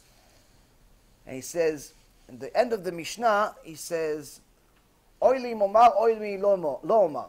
Meaning, woe to us if I teach it, woe to us if I don't teach it. Meaning, they say to him, why are you teaching this? The criminals are going to read this Mishnah, they're going to know how to be criminals then. The criminals are going to read this Mishnah, they're going to learn all these different tools. You're telling them how to make a fake scale. You're telling them how to make hide diamonds in a hat. You're telling them how to do all these different things.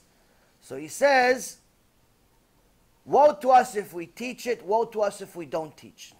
Woe to us if we teach it and the criminals read it and they learn how to be better criminals. Woe to us if they don't teach it, that the criminals know these things but they think we don't know it. And the Torah gets embarrassed because of it.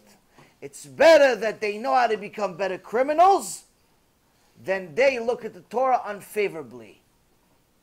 Because what they do is none of our business anyway. We don't care what they do. And he uses a verse in the Torah.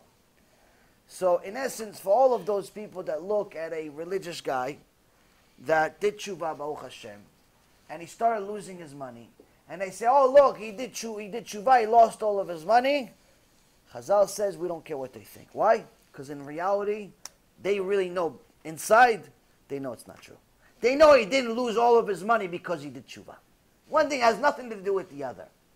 It doesn't even make logical sense anyway. But it's an excuse for them. Why? It's an excuse for them to justify their own sins.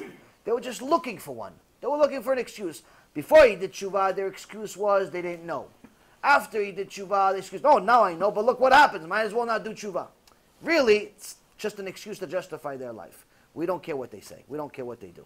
So the key is to understand is that whatever we're experiencing right now is not permanent.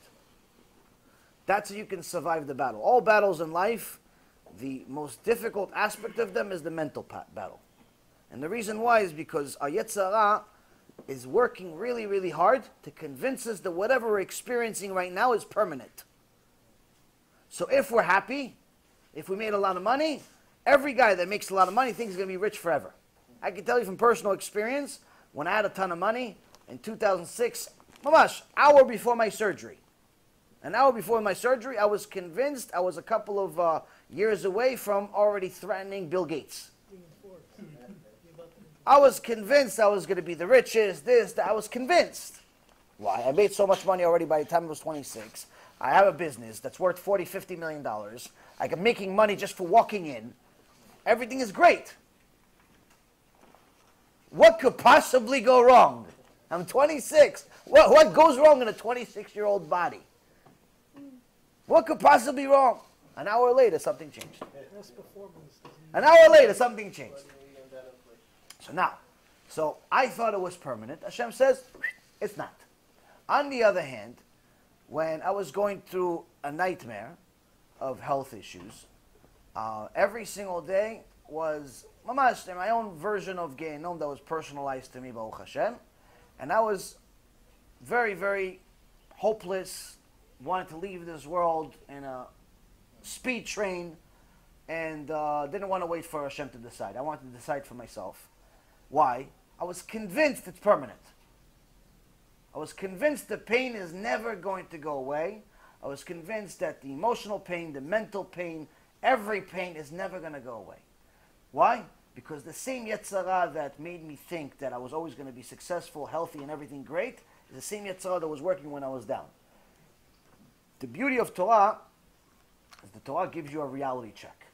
It makes you realize that everything is temporary. Everything is temporary. So once you know that everything is temporary, you realize that the only battle you have to deal with is today. Yesterday is irrelevant. You can't do anything about it other than tshuva. Fix yesterday by doing tshuva. Meaning, what's tshuva? You can't take away the chilul Shabbat from 20 years ago. No matter how much you try, you violated Shabbat 20 years ago. You can't fix it. Even the Shabbat, last Shabbat, you turn on the hot water and you shut it off. Not allowed to. It's chilul Shabbat. You can't fix it. You already turned it off. Well, you're going to turn it back on? It's another chilul Shabbat. You can't undo it. How do you undo it? What do? You have to do tshuva. One way is to learn how to not to violate it. Number two is to learn Yirat Shamayim so you're scared to violate it. And you think twice before you do certain things. And number three is try to convince somebody else not to violate it. So tshuva is the only thing you can do about your past. The future is none of your business. The future is none of your business. Future is in Hashem's hands. How do you know you're going to live to see the future? Everyone's convinced they're going to live till 120. But the reality of it is that maybe we have a week, maybe we have a month, maybe we have 20 years, maybe we don't know. So to plan our retirement plan in 20, 30 years is already like being like mini prophets when we're not. So the most important thing is to worry about today. What can I do today to be the best version of me today?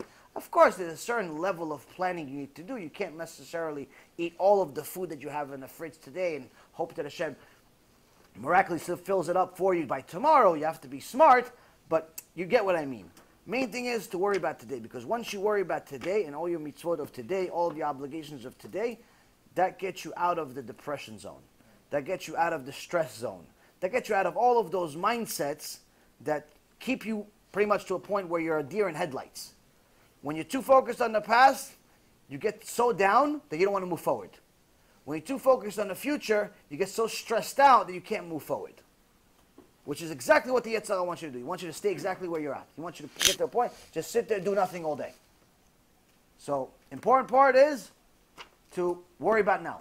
What can I do now? Can I learn something now? Can I do a mitzvah now? Can I work now? What can I do now? How can I be my own best version of me now? Tomorrow, Hashem Yinachem. Whatever happens tomorrow, worry about it tomorrow. So that's a little bit of advice to survive the day-to-day battle, because the day-to-day battle sometimes takes their highs and lows. Sometimes you're coasting, there's a period of, let's say, a week or a month or 2 months or 3 months where you have like a regiment of how things are just working to plan, but then all of a sudden it's like a shock. You get smacked in the face and all of a sudden you feel like you just start all over. Like you just built a whole sand castle and the wave came and ruined everything. Sometimes it happens. So that mentality, where it's like, okay, you know what? Okay, it's ruined. I can't fix it. It's ruined. What can I do now? Can I put a brick? Can I start all over? Maybe I want to do something different? Start now. What happened already. You lost money? You lost money. Kaparat avanot. You were sick yesterday? You were sick yesterday. Whatever it is, it happened. You can't fix it. What you can do is now. Worry about now. That's going to help you survive the day-to-day battle. That's the biggest thing that I think holds people back from moving forward, both in tshuva, in business, in marriage, in everything in life. It's too much focus on things you have no control over, and for the most part, it's none of your business. What Hashem decides to give you in the future is none of your business. None of your business. It's His business. He decides it. So you planning on, listen, we're going to pay mortgage, and we're going to pay an extra $300 a month to the mortgage to make sure that we own this house in 15 years instead of 30 years, and then we're going to retire and get a second house, and we're going to have a car and a third house and this house. All this planning is mamash waste of time. Why? Hashem can decide to change all of it in 2 seconds. All of it can change in 2 seconds. So, most important part is worry about today. Worry about today. What can you do today? Go. What about all these people investing in IRAs? They're thinking about when they're 60. Is that good? Listen, I talked about it with my wife the other day. I don't think it's relevant to most people, simply because most people are not going to connect to it. But from some of the things that I've learned, I've heard a lot of stories from Sipurei Tzadikim, learned from Chazal, and so on. This is almost as far from us as what I was talking about loving Hashem is. And I kind of said it already. The more materialistic you are, the further you are from Hashem. Now, one of the worst things that can happen to a person is for them to be rich. Now, I know this just threw everyone's head upside down, myself included when I first heard it. And the reason why is because to be rich is a much more difficult test than to be poor. There's very few righteous rich people. Very few of them in comparison to poor people. Most of the biggest tzaddikim in the world are usually poor. And the reason why is because to be rich, to have money, is a very, very big responsibility. Aside from the fact that you have to overcome the overwhelming amount of tests every day of being rich.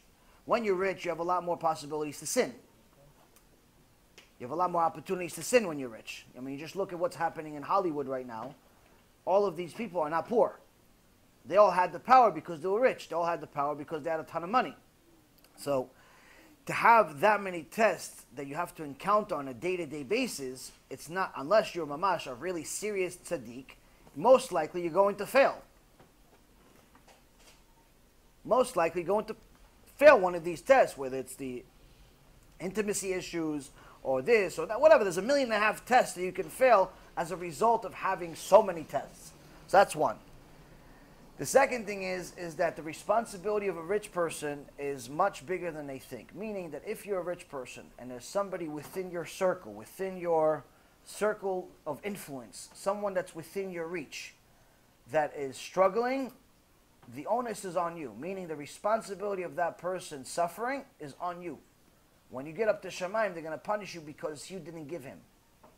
Meaning that if you have a lot of money, you have a second job. Aside from managing your businesses that are making the money and your family that's eating the money and so on and so forth, you actually have to go out there and search who needs the money. Hashem didn't give you the $100 million or the $1 million or even the 100,000 just so you have 100,000. You have to actually do something connected to Hashem as a result of that money. If that money is purely for the sake of you just making money, and you have more money and more houses and more cars and more this and more that and more everything else, then you're putting yourself in a situation where you're not fulfilling your obligation. So one of the stories in the Torah and the Gemara is about a person that was very righteous to such an extent that Hashem made him one of 3 people that he stopped the sun for. His name was Nagdimon ben Gurion. There was 3 people that were financing all of Am Yisrael. And one of them was Nakdimon ben Gurion. One day, Rabbi Yochanan sees a woman, a young woman, looking through the feces, the wastes of the donkeys, the Arabs' donkeys. And he said to her, "Who are you? What are you doing?" She was, "I'm looking for some chita, I'm looking for some wheat grains that even the donkeys didn't digest, so we can eat it. Sometimes it's so hard that even the donkey can't digest it. So I'm looking for this chita so we can eat some food." He goes, "Whose daughter are you?" So, "I'm the daughter of Nakdimon ben Gurion." He goes, "How could it be? Your father is richest man of the land." He goes, "Not anymore." He goes, "How could it be?" He goes, He didn't give enough tzedakah." He goes, "What do you mean? He gave money to everyone." He said, "You didn't give enough. He didn't give enough. He gave a lot. He financed all of Am Yisrael for 3 years. Still, in his level, it wasn't enough." So the responsibility of having money is very, very big, and there's very, very few that actually can do it. So even if they're not punished in this world, it's a very serious conviction to go up to Shamayim with. Next question says, what would you say is the most important thing to start with? Spirituality and connection to Hashem, or how long your skirt is, and other rabbinical halachot. Okay. So as far as how long your skirt is, it's not a rabbinical halakha. Modesty is an halakha that's from the Oraita, that's from the Torah itself. We learn it from many places from the Torah. For example, if you look at Sarai Imenu, or Rivka, or Rachel, or Leah, every time that Hashem describes them, He doesn't describe Sarai Imenu as the greatest prophet that's even better than Avraham. What does He describe her as? Someone that's modest. Even though she was beautiful, she was modest. Same thing with Rivka, same thing with Leah, same thing with Rachel. All of them, every single woman mentioned in the Torah is constantly mentioned her level of modesty. Even though some of them were very smart, even though some of them were brilliant and even better than the men, none of them is highlighted by Hashem as a result of their intellect or their beauty or anything else. The main thing that's highlighted is their modesty. Second thing is in the Gemara Masechet Sotah, page 2, right in the beginning of the Gemara, it says that a man gets his zivug, based on his maasim, based on his deeds. If he's a tzaddik, he gets a modest woman. If he's a rasha, he gets an immodest woman. So the sages ask, wait a minute, shouldn't a tzaddik get a tzaddikit, a righteous get a righteous, and a rasha, a wicked, get a wicked? Why does the Gemara says a righteous gets a modest, and a wicked gets immodest? What does one thing have to do with the other? So Rashi explains in his Gemara, he says, if she's modest, if he's righteous, he'll get a modest woman. Why? Because if she's modest, she's most likely righteous. But if he's wicked, he's going to get someone that's immodest. Why immodest? Because if she's immodest, it's impossible for her to be righteous. Meaning there's no such thing in the history of mankind as an immodest woman that's righteous at the same time. Why? It's against nature. It's against the nature of Hashem. So this goes back to the definition of what does it mean to love Hashem. Now, if someone says, I love my husband, you have to prove it. How do you prove it? If you tell him, well, if I cook for him every day, that means you love him? What if you work and you can't cook for him? That means you don't love him anymore? I gave him kids. I know plenty of women that have kids with a guy that they want to kill. So just because you had kids with a guy doesn't mean you love him. I tell him I love him. Maybe you're lying. Maybe you don't really love him. Maybe it's like this relationship I heard about just the other day, Motzei Shabbat. Someone told me, yeah, there's a problem in marriage between this couple. Okay, tell me about the couple. Well, he's only 35 years older than her. He's only 35 years older than her, and her father is younger than him.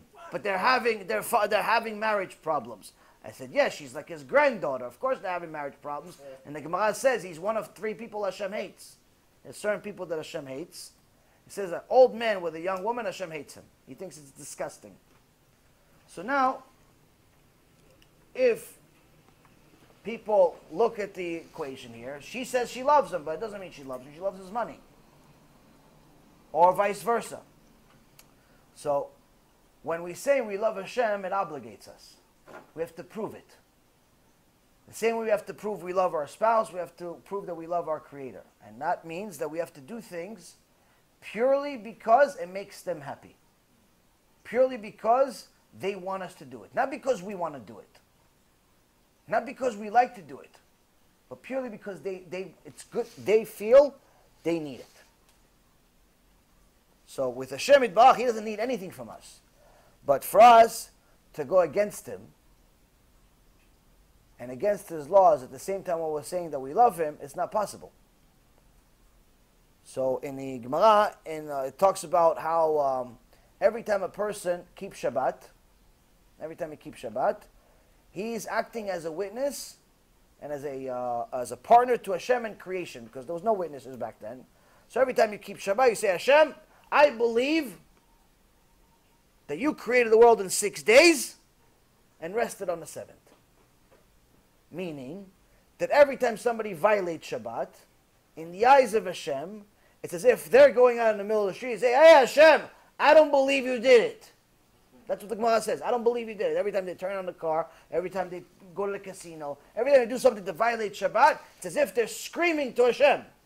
That's what the Gemara, draws it as. It's as if they're screaming to Hashem, Hashem, I don't believe in you. So a woman cannot say to Hashem, hey Hashem, I love you, I miss you, I adore you, and everything else, and she's walking around immodest. Why? Because that's the rule of Hashem. Hashem says that your kedusha has to be private.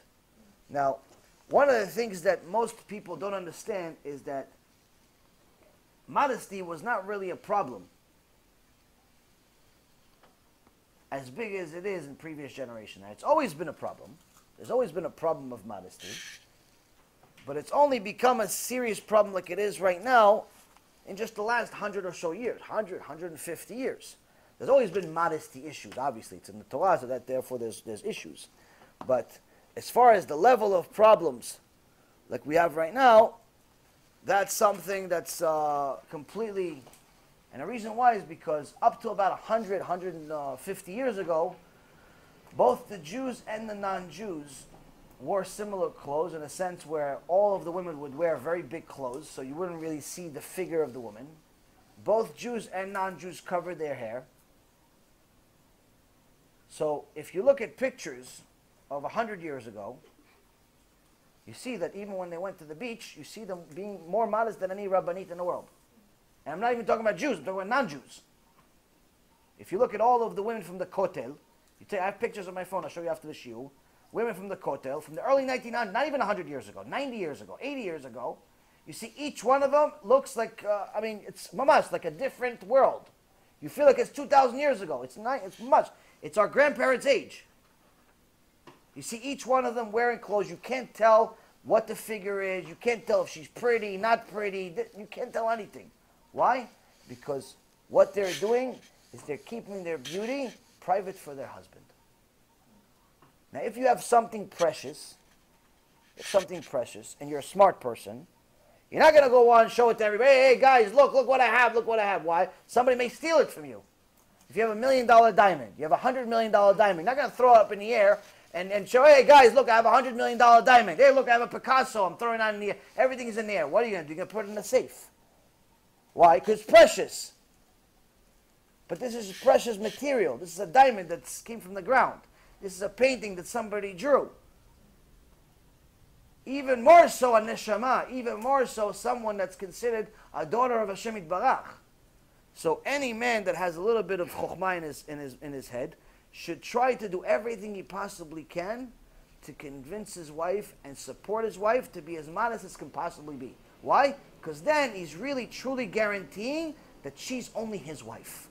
And that's what Rav Mazuz, which is one of the Gedolei Ador right now, Rav Mazuz says, even forget about the immodest women that walk around half naked in the streets today. He's talking about religious women. Religious women, he says, that walk around with wigs and walk around with the way that they walk around. They look like they're single women. Because no guy in the world can tell whether these wigs are real hair or not. Whether it's her hair or somebody else's hair. And Rav Mazuz is quoted saying, it says, a woman that wears a wig, she's not only her husband's wife. She's not only her husband's wife. Why is she not only her husband's wife? Because plenty of men are thinking about her as a result of her going to the supermarket. Why? Because they don't know if she's married, not married, if it's real hair, not real hair. Guys don't do cheshbonot like that. They don't do math like that. They don't care. To them, it looks real, it's real. In their mind, it's 100% real. They're like, oh, wow, tzadikah, she's covering her hair with a wig. They don't even know what a wig is. When a guy sees the wig and he sees the woman, he can't add the two. It doesn't make sense to him. That's what women fail to understand. So, the issue of modesty and immodesty is a much bigger deal than most people make. And I'll give you a little bit of Gemara about it. So you don't think I'm making this stuff up. Because sometimes people blame me for a lot of things I don't do. I'm innocent for most of it. So, most of it, not all of it. So it says, Gemara Masechet Shabbat. We brought this tract, it talks about it.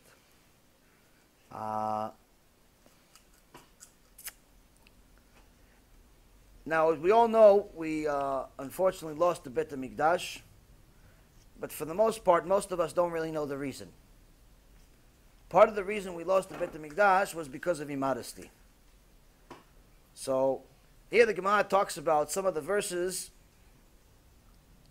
that Hashem told Isaiah. Before he destroyed the Beit HaMikdash, he warned them about all of these immodest women. Chapter 3, verse 16. Hashem is warning Isaiah. And he says the following. Vayomer Adonai Ya'an ki gav'u benot Tzion. The daughters of Zion are haughty. What does it mean, haughty? What does it mean? It says they're walking with outstretched necks. It says, what does it mean they're walking with outstretched necks? It says they're walking around showing up their figure. Like with their head straight up. Okay. And with maskirot einayim. With gazing eyes. Which means that they fill their eyes with too much makeup. Looking at young men. And they floating as they walk. Meaning that tall women are walking next to short women to make sure that they look extra pretty. They stand out. If there's, let's say all three women are the same height, they could very well, in the eyes of a regular guy, they all look the same, whatever. One's blue, one's black, one's green, whatever. It doesn't make a difference, really. But if you see this, let's say 4 short women, but one tawila, one really tall girl, who's going to stand out to every single guy on planet Earth? To the one that's tall. Says they specifically, all the tall ones, the immodest ones, are hanging out with the short ones. And their feet, and with their feet, they would spew venom. So Rabbi Yitzchak says, what does it mean they would spew venom? What are they, snakes? Says they would walk into the marketplaces of Yerushalayim, and they would specifically get to and look for unmarried Jewish men. And cause these, and they would put extra perfume. We're not talking about putting, they all cover hair. We're not talking about they wore mini skirt. They're all covered. We're not talking about they were wearing tank tops. So 100% covered. What they do, they put extra perfume. They put extra perfume for the young men to smell them. That's it. He says, in the eyes of Hashem, this is considered like they were the venom. What venom? Venom of the Nachash from Maaseh Bereshit. Venom of the Nachash from creation, from Adam and Chava. The Nachash, the serpent that made Chava sin. Why? Because the guys looked at her in the morning and thought about her at night when they're with their wife. So now it says, okay, so what's the punishment? What is their punishment? What is their punishment? Because the punishment is still relevant today. It says, wherever they sprayed the bosim, wherever they sprayed their perfume, will become a place of decay. Meaning, wherever they put bosim, wherever they put perfume, would become rotten, would become shemerachem. Instead of a belt, instead of wherever, if they put extra tight clothes, they put a belt on and so on, that will turn to completely full of bruises. If they put extra, stuff on their head to make sure that they stand out, a crown, this, that, and the other thing, he says, Wherever they had their kishut will turn into bald spots.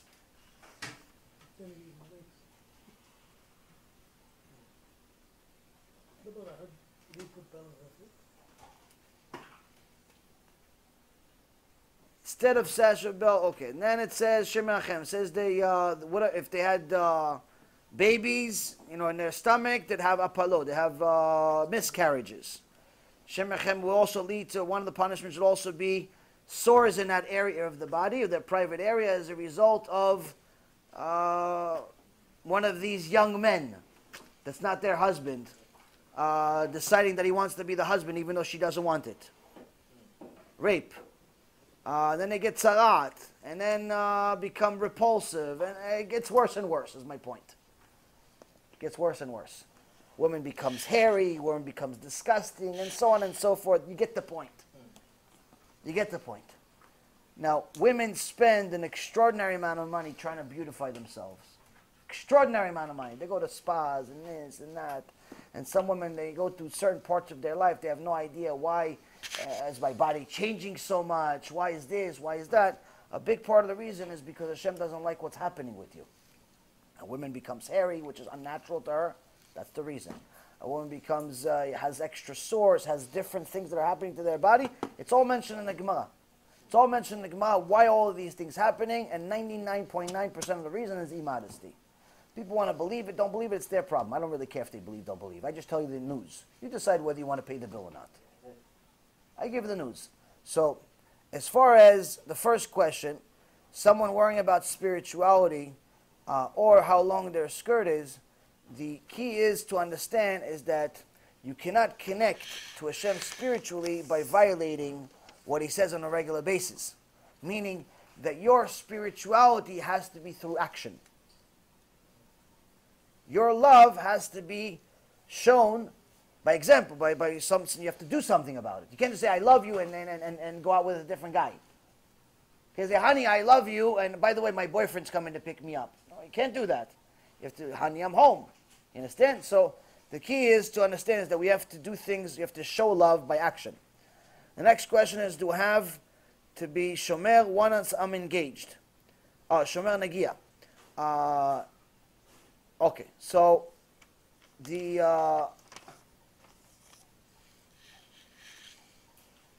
technically the halacha is once a man is intimate with a woman, in essence they're considered married. In essence they're considered married. But Chazal implemented a law that you're not allowed to be intimate until you're officially married, until there's some type of ceremony where you actually go to the bracha and so on. And the reason why is because they didn't want the men to take advantage of the women. Now, in the eyes of Hashem, a woman is much more precious than a man. Much more precious. Her neshama is extra special, extra pure, extra high, and that's the reason why she's not obligated to learn Torah as much as a man does, because naturally a woman is much higher spiritually than a man. But that's assuming that a woman is doing something about connecting to Hashem and is not in the worst places on earth. So, because of that special treatment, because of that special neshama needs special protection. So, if she doesn't protect that neshama, and she starts going with different men, then we have a problem. Now, on the other hand, if she wants to be a kosher woman, and she wants to get married, and she wants a husband, and so on, and if she's already doing all of that, then might as well listen to all of the instructions. And the reason why is because it's for our best interest. Why is it for our best interest? Is because men don't think like women. There's a proverb that Shlomo HaMelech says, Maim gnuvim imtaku. Stolen water are sweeter. So, if you had, they did a study on this. They had guys look in the secular study. They look at twins, identical twins. Now, the guys didn't know that one of the women was married and the other one wasn't. This is not a religious study. They just wanted to see if guys could tell the difference. Now, the women looked exactly the same. Exactly the same, no different, identical. And they asked them, they didn't know one of them was married, one was not. But over 90% of the guys, thought that the girl that was married was prettier. Now obviously, they look exactly the same. Why? Yetzirah wants that one. Why? Stolen water is sweeter. Even though water always stays the same. Water always stays the same, but the Yetzirah wants the one that's forbidden fruit. The Yetzirah wants something that's not allowed. So, a woman that's smart, that wants a husband to really want her, to really want to be with her, to stay there, should make sure that she's not stolen water. Should make sure that she keeps all of the beauty and everything for when he's actually fully committed to stick around. And the reason why is because the guy can tell you whatever you want. He can give you a ring, give you money, give you a car, give you this. Guys will do anything for that. The guys, unfortunately, they're not all brilliant. So guys were willing to do a lot of stupid things just for the sake of desire for 5 seconds. Mamash, the desire for 5 seconds, they're willing to do anything for it. Look at all of these celebrities, all of these people that are falling now, that are being disgraced in media. What was it for? It wasn't for relationships. It's not like they had relationships with women over an extended period of time and so on. What was it for? It was to be excited for 5 seconds, for 5 minutes, for 2 minutes. That's it. And the reality of it is that every single person regrets it 5 seconds later. You go, you get excited about the sin. While you're doing the sin, sometimes you're already losing it. Sometimes you already don't care so much about it. It's already not as good as you thought it was going to be. But you're already in it, so you might as well. And the second minute after you finish, regardless of whether you're religious or not, the second you finish, you can't wait to get away. You can't wait to get away. Every guy is like that. It's just part of our nature. So when a guy acts like a dog, he gets treatment like a dog. The girl shouldn't be the victim.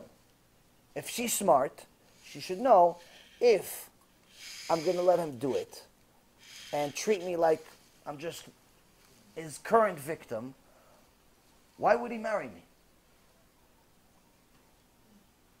Why would he marry me? And that's the one thing that women just don't understand, is that the guys never actually want to marry the stripper. The guys never want to marry the model. No one wants to marry that person. They may want shemachem, they might want to be intimate with them and have all their crazy desires, but no one ever thinks, oh yeah, it's going to be my wife one day. Who does everybody want? The one that no one ever touched. The one that's exclusive. The one that's out of touch. So why would you be like the one that everyone, be like the one that no one ever touched? So by not keeping the laws of Torah, by keeping only part of the Torah, by already going through the shiur, already, going through getting married, having the chuppah and kiddushim and everything else, and then violating it right before the chuppah itself, doesn't make any sense. If you really can't hold it, if both of your hormones are at unreasonable levels, and you just can't hold it, just get a chuppah and kiddushim. It takes 5 minutes. Go to the rabbi, tell him, listen, get 10 men. I'm serious, I'm not joking. Get 10 men, let's go. So I tell you this, when we do conversions, we go to the Beit Din. If there's, for example, if there's a couple, one of them is Jewish, one of them is not, I tell them that one of the conditions, before we even get to the Beit Din, before anything, one of the conditions, day one, I tell them, day one, okay, you want me to help you. One of you is Jewish, one of you is not. And you want me to help you, one of you convert. The other one has to do tshuva. Fine, no problem. You have to learn, you have to do this, you have to do this, you have to do this, you have to do this. Fine, all this is great. But you have to know one thing. Day one, I tell them this.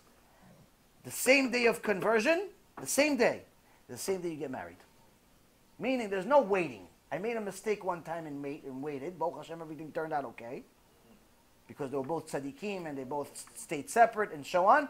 But as a rule of thumb, we don't wait. Same day you get married. You want to have a party, you can have a party down the road. I don't care about the party. Chuppah and kiddushin, same day you convert. Why? Because as soon as you're allowed to be together, because you did chuppah, you did a conversion, technically you're allowed to be together. There's nothing that's going to stop you. Right now, maybe you're not going to be together because you're afraid, Hashem is going to punish you, who knows what's going to happen. So maybe you have a little yirat shamayim, you're not going to touch. Fine. But once she's Jewish, once he's Jewish, you must have a chuppah that day. Why? Who says you're going to hold up that test? So that means that you have to mamash actually get married that day. And that's the thing that a lot of people, it stumps them. Why? Because, I wasn't really ready to get married. Okay, so what are you doing the whole thing for? And they start questioning. One of the couples that I have broke up because of it. One of them realized, I really wasn't ready to get married. Oh, okay, so good that she knew you weren't ready to get married. What about checking clean days for them to be married? Sure, no, getting married and consummating the marriage are two different things.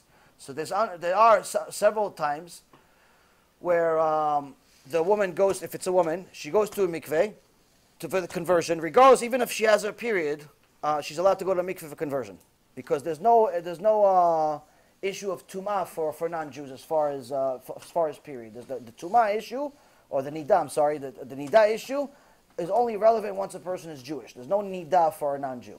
Now, if she has a period right at the same day, technically, that she goes to the mikveh, then the way that the chuppah is done is that when the man puts the ring on, he doesn't touch her finger. Just puts literally the ring. He's not allowed to touch her. Just allowed to push the ring. But the consummating of the marriage has to happen after she becomes pure. So they're not allowed to consummate the marriage. They're married. They have the chuppah. They have the celebration. They have the rabbi. They have the blessings. But the consummating of the marriage, as far as officially becoming intimate for the first time, has to happen once she's pure. But still, you don't delay. You don't delay the chuppah. You still have the chuppah that day. As a matter of fact, in the old days, days of the Gemara, or even before that, even after that, they used to actually have the whole issue of marriage used to be a two-step process. Like what we call engagement now, was similar but not the same back then. There would be two parts to the marriage. So point being is that if a couple knows that they are going to be together, they want to be together, perhaps they've already been together intimately before, for them to delay the chuppah because the party's not set up yet is the biggest mistake they're going to make.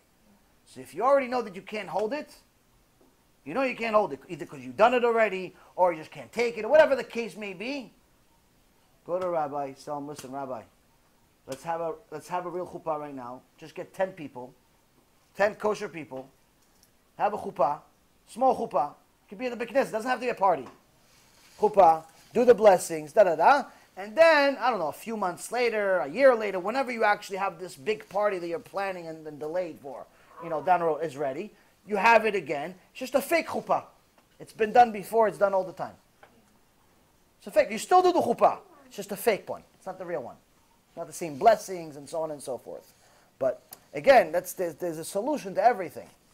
It's just that you have to make sure that you ask the questions like what we're asking right now. These are real questions. Where in the Torah does it say the laws of tzniut, skirt, length, stockings? Okay, so as far as the laws in the Torah, all of the laws, not just the laws of tzniut, but all of the laws of the Torah are all in the oral Torah. All of them are in the oral Torah.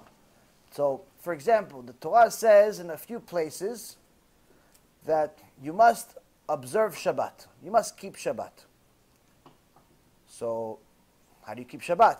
What do you put in a cage? You put it in a closet somewhere. You hug it. You surround it. You could get a couple of guys with spears to make sure no one touches it. How do you keep Shabbat? What do you do? What does it mean, keep Shabbat? So, the actual written Torah does not explain how to keep Shabbat. Where do we know how to keep Shabbat? We know how to keep Shabbat from the oral Torah.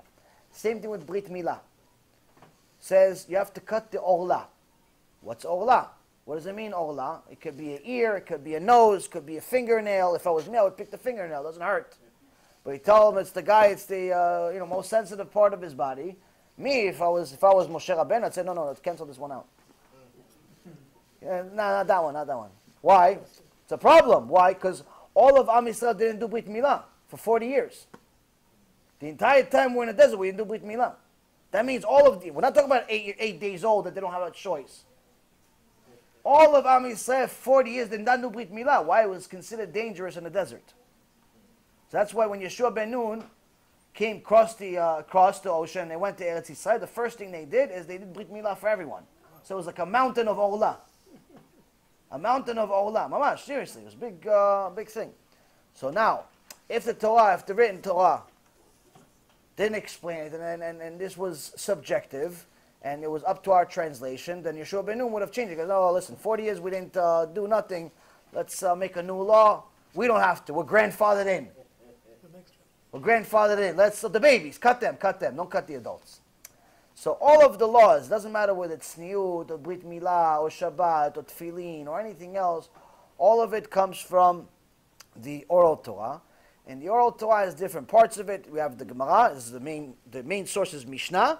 Then Mishnah breaks down into Gemara, which explains the Mishnah. And then from the Gemara, we have the Shulchan Aruch. The Shulchan Aruch takes the laws from the Gemara. Shulchan Aruch takes the laws from the Gemara and explains it to us. And then the Shulchan Aruch actually came after the Rambam. The Rambam first took it, and then the Shulchan Aruch took it from the Rambam, and so on and so forth. So now, this oral Torah that has many parts discusses modesty in many places. The most important part relevant to this specific thing is that it says that a woman must cover 2/3 of her leg. 2/3 of her leg. She's only allowed to show 1/3 of her leg, which up to her calf. She's not allowed to show more than a half of her calf. So the Chachamim estimated that this is approximately 4 to 6 inches, 4 to 6 inches after the bottom of the knee. Some people think it's the top of the knee because they want short skirts, they want to wear mini skirts. It's not the top, it's the bottom of the knee. So that means that after a woman sits down, the skirt still needs to go and cover the bottom of the knee. If a woman sits down and the skirt is not covering the bottom of the knee, if she has to keep pulling it down, it's not a kosher skirt. So that's one. Second thing is that the halakha also talks about how all the clothes has to be loose fitting. And the reason why is because kol ha'isha irva, the entire woman is considered nakedness. So a woman needs to understand that the mind of a man is very different than a woman. Woman looks at a guy and she says, oh, he looks like a nice guy. Oh, he looks like a funny guy. Oh, he looks like a sweet guy. Oh, he looks like a wonderful guy. That's what women are, innocent, cute creatures in the world. And that's how they think about guys. They don't realize that guys are closer to lions than they are to them as humans. They look at a woman and it doesn't matter, she'd be 90 years old. I'm dead serious. Unless the person, Rambam also says this, the shtiyot, the stuff relevant to arayot, to all types of sex crimes and things like that, only enter a mind that has no chokhmah, that has no Torah in it. If it has no Torah in it, it'll have all types of thoughts, Shem Yirachem, he's going to have. So it says, a guy that has no chokhmah in his mind, he can look at a woman that's 50 years older than him. He can look at a woman that's mamash on a deathbed. He can look at a dead woman. He can look at a dead woman and still thinks like that. And still think things like that. Still 100% think like she is his wife. That's what women do not understand. Why? They don't have, Baruch Hashem, they don't have a mind like a man. Imagine two of them thought the same thing. Hashem wouldn't have needed Sodom and Gomorrah. He would have already destroyed us back then. You understand? So that's what women don't understand about men. Men's minds are without Torah, they're the worst thing on earth. And that's why Hashem said to Avraham Avinu, he said, your descendants are going to be either like the stars or the sand. Why the stars or the sand? If you're referring to number, both are huge. There's a lot of stars, and there's a lot of grains of sand. So why would you mention both references?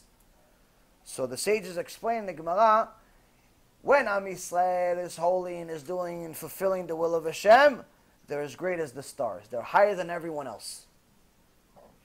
When Am Yisrael is going against Hashem, they're worse than everyone else. They're bottom of everything.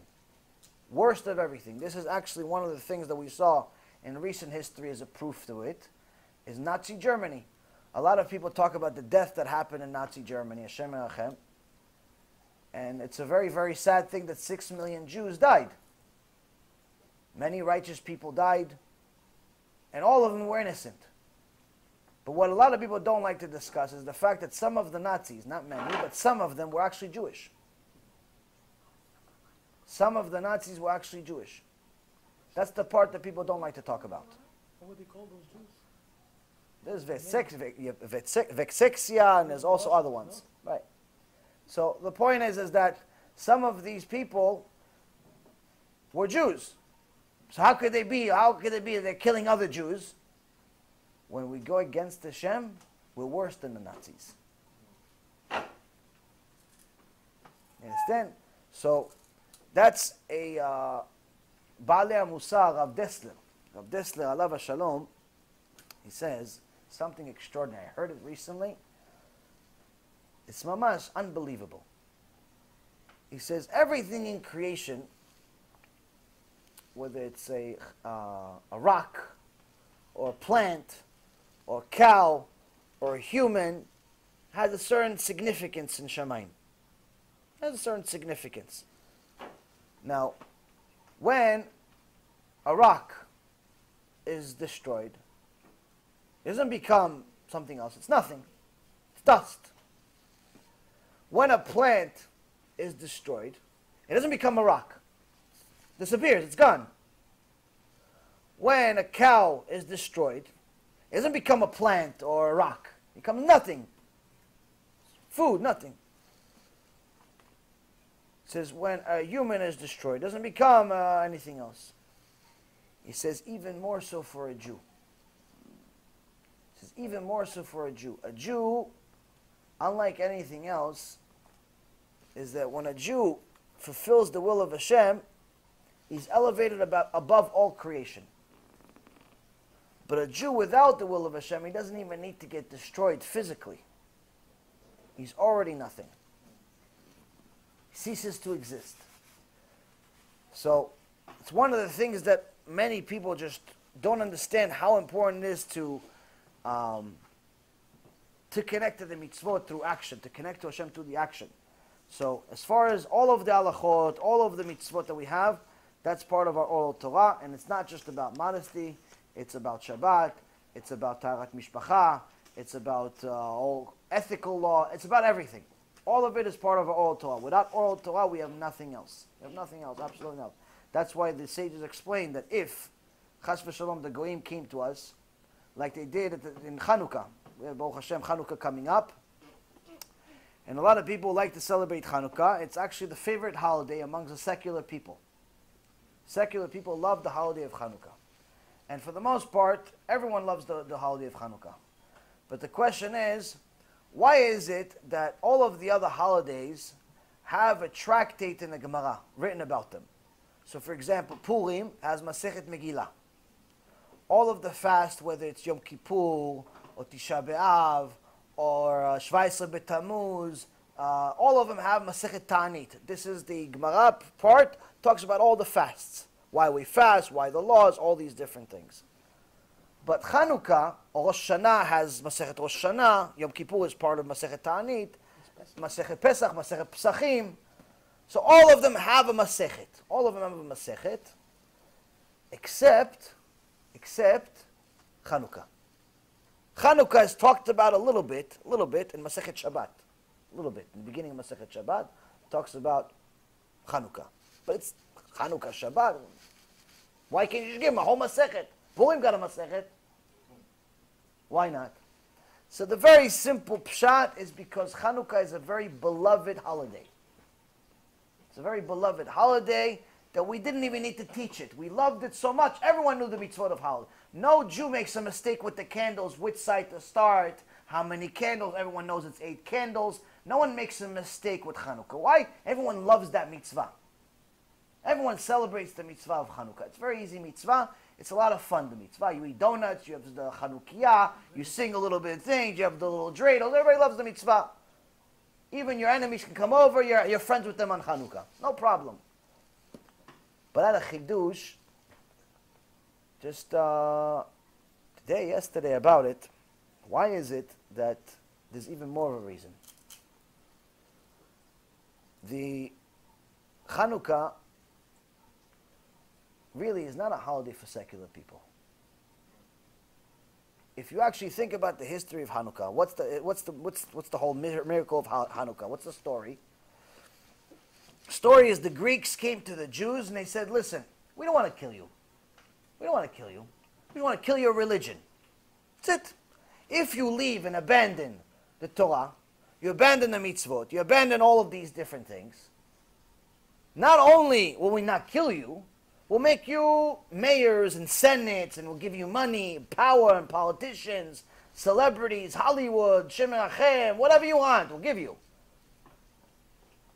Just, we don't have to, no fighting, no swords, no nothing. Just don't keep Shabbat anymore. Just stop learning Torah. Just don't keep Rosh Chodesh. That's it. There's no physical fight here.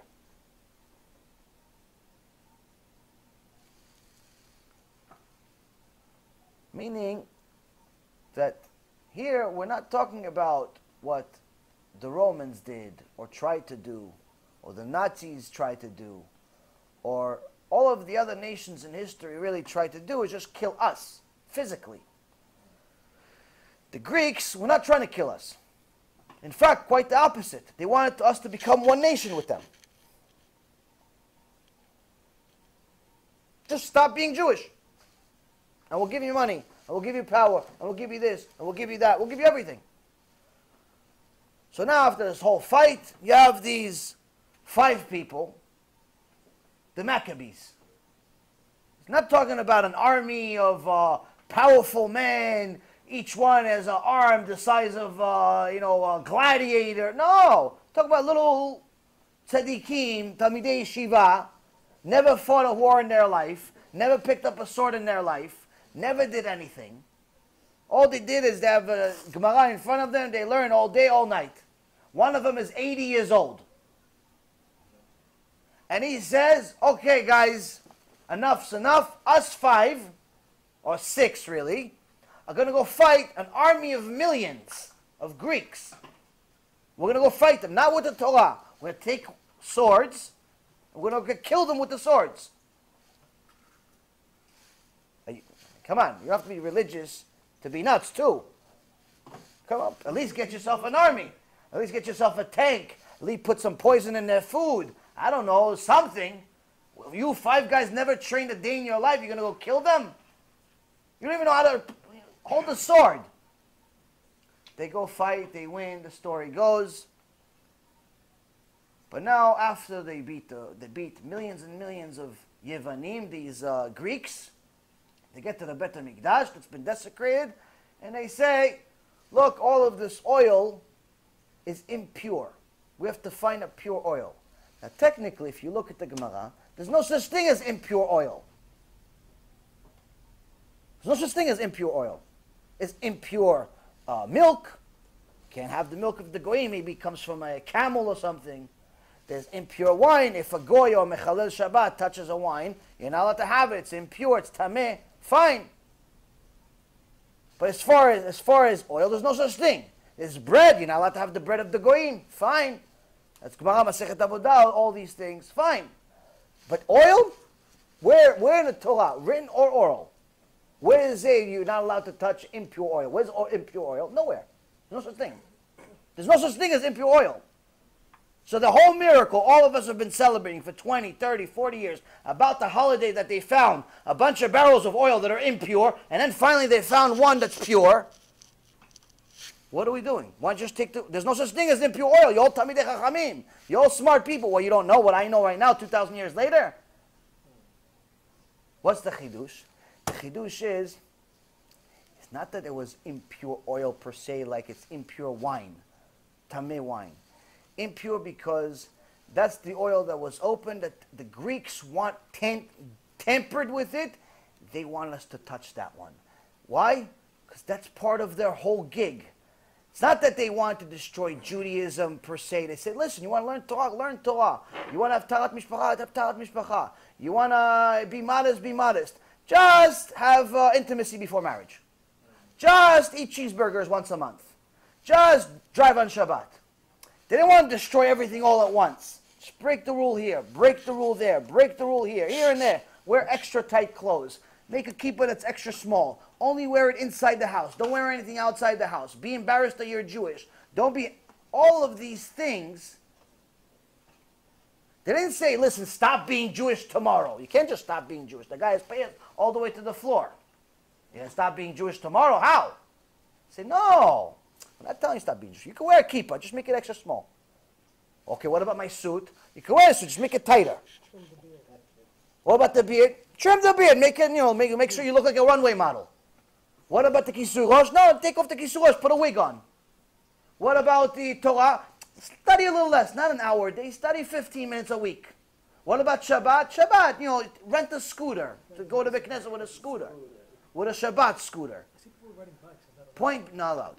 Gemara says that Mefurash not allowed to ride a bike on Shabbat simply because the chain may fall and you'll have to fix it, and that's Chilul Shabbat. So now the point is they didn't want to destroy Judaism at once. It's just little things. In essence, modern Judaism, modern Orthodox, and now it's called open Orthodoxy, and then Reform, and then Conservative, and eventually nothing. Eventually not. That's how it happens. Reform wasn't Reform always. Conservative used to be more religious than modern Orthodox is today. When it first started out, it wasn't like it is now. The point is they told you stop here, stop here, stop here, stop here. So the Maccabee says, this oil, that's what they want us to use. Under no condition are we going to use it. We're going to keep looking for oil until we find one that's 100% kosher. No leniency. They were the Haridim of the Haridim. But there's no such thing as impure oil. Doesn't make a difference. If we make an exception now, we're going to make exception for the rest of our lives. This holiday is a celebration that the Haridim, the ultra-religious, finally won. And the reason why is because part of the enemy, a big part of the enemy, weren't just Greek people. There were people called Mityavnim. Mityavnim means Jews that became Greeks. Jews that decided, okay, let's wear shorter skirts and wigs and look like the goyim and act like the goyim and focus on the stock market and focus on everything else except the Torah. The Torah at home, but the rest outside is everything else. And that's the thing that was the biggest chidush for me. The celebration you have on Chanukah is celebration of a nes. Nes gadol aya sham, or if you're in Israel, nes gadol aya po. Big nes. The word nes is spelled nun samech. Nun samech. Nes. Miracle it means. Okay? The word Yavan, Greece, is Yud Vav Nun. Yud Vav Nun. Yavan. That's Greece. Miracle, Greece. The reason why we don't have a Masechet Chanukah, the reason why we don't have a special book just about the laws of Chanukah, is because Chanukah is your nisyonot of everyday life. Don't be a Greek. And that's why if you combine Nes with Yavan, it spells Nisayon. Nisayon means test. What's the test? Stop acting like a Greek. Stop with the tight pants and the long wigs and the no kippah and the sometimes kippah and all the things that is modernizing Judaism. You don't need to wait for Hanukkah. It's a test every day.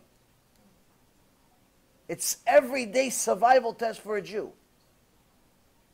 Hanukkah just gives you some donuts. That's all it is.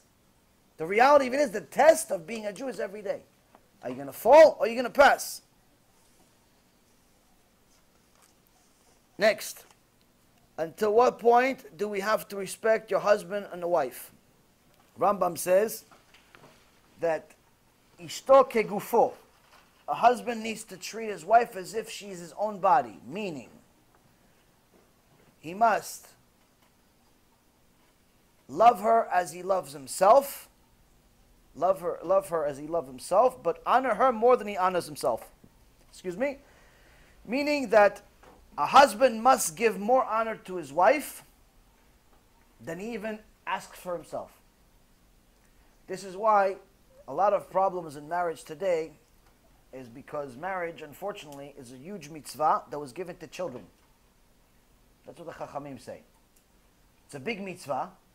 It was given to children. Why? People get married, they don't know how to be married though. They think that being boyfriend-girlfriend is always going to be the same. Being boyfriend-girlfriend, oh, it's so cute. Oh, yeah, he bought me flowers. Oh, yeah, he took me out to this. Oh, yeah, he took me out. Okay, life is not going to be like that. He's not always going to take you out. You have to wake up in the morning, go to work. You have to wake up in the morning, take care of the kids. You have to do stuff. Like life happens. You're not always going to be out and about. You're not always going to look like you're 20 years old. You're not always going to be in a good mood. Life happens. And the problem is that kids get married and no one ever tells them this stuff. They think they're always going to be kids. They think it's always going to be happy and holding hands. Yay, ha, ha, ha. And, people, they don't realize that, hey, you're not going to be a kid forever. The day after you get married, your husband and wife, whether you like it or not, ha, ha, ha, as much as you want, you have to go pay the bills. You have to pay the bills. Somebody has to go to work.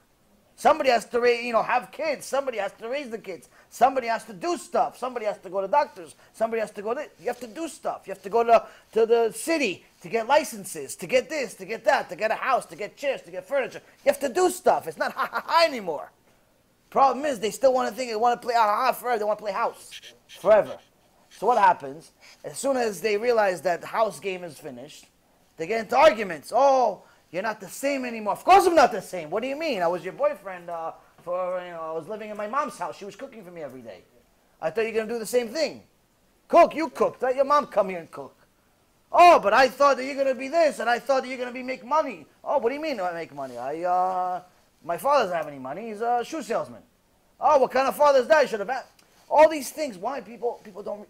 The kids, they don't realize that you have to actually get training.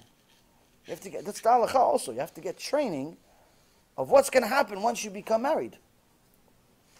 As a matter of fact, to such an extent, it's so important to know what's going to happen after you get married. The some of the chachamim in the Gemara actually taught their girls, taught their children how to be intimate with their husbands.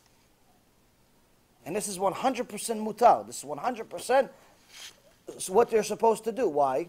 He says, don't ever. This is actually one of the... Also, Masechet Shabbat. A lot of things in Masechet Shabbat. I must read it. Also says in another place, I think in Brachot and a few other places. But anyway, it's a... why? He says, a woman... It's not just about being modest. What does modesty really do for women? What does modesty really do for women? What? We really care that she's covering her body? Really, that matters to us that much? A woman must protect her beauty. By protecting her beauty doesn't necessarily mean that every woman that wears a lot of clothes is the same level of beauty as another woman that covers her clothes. What it means is that, first and foremost, she makes something is private information, private privilege for her husband alone. That already makes it more special. That's number one. Two, it's very important for a woman to understand that the mind of a man is very different. It's very different. If a man is disgusted by a woman, he could simply not want to be intimate anymore ever again. A woman, on the other hand, can tolerate a lot more. Men in general are not pretty creatures, especially not even close to being like a woman. But women don't mind it. Women don't mind a lot of things. Obviously, all men need to learn how to take care of themselves, and any man that walks around and doesn't take care of himself as far as hygiene and things like that, you should know it's considered chilul Hashem, and he loses olam haba. He keeps Shabbat all he wants. He has no olam haba. A man must keep his hygiene, but at the same token, a woman needs to understand that even the smallest thing, if it looks in a certain way, and the Yitzhak gets into the man's head, especially if he watches all types of stuff on the internet and outside and so on, he could easily become unattracted to his wife. So by her protecting herself and knowing and following all of the halachot of what to do and how to be intimate and all of these different things, which I can give it a different shiur if you guys want, is very, very important. Why? For the marriage to last. How long? Forever. All of these different things are for the purpose of protecting the wife and the husband's marriage and their special moment. When a man and a woman protect that special moment, every single time they're together, which is almost half the month, it's literally better than it ever was before. I've had students that didn't keep and then finally started keeping, talat mishpacha and so on and so forth. They told me, listen, honestly, if I would have known this, I would have started 20 years ago. I would have started 10 years ago. I don't know why nobody ever told me this. I thought it's going to be worse. I can't be with my wife ever, only half the month, only this, only that. All of a sudden, you see these two little lovebirds. All of a sudden, 2 little lovebirds. What do you mean? You hated her 2 months ago. Now all of a sudden she's your best thing in the world. Because you don't understand. She's the great. Huh? What? That's talat mishpacha. It's mamash kodesh in it. That's modesty. But if you take the whole thing, now if you take pieces. Oh, she goes to the mikveh, but she walks around with a miniskirt. Then she's just public property.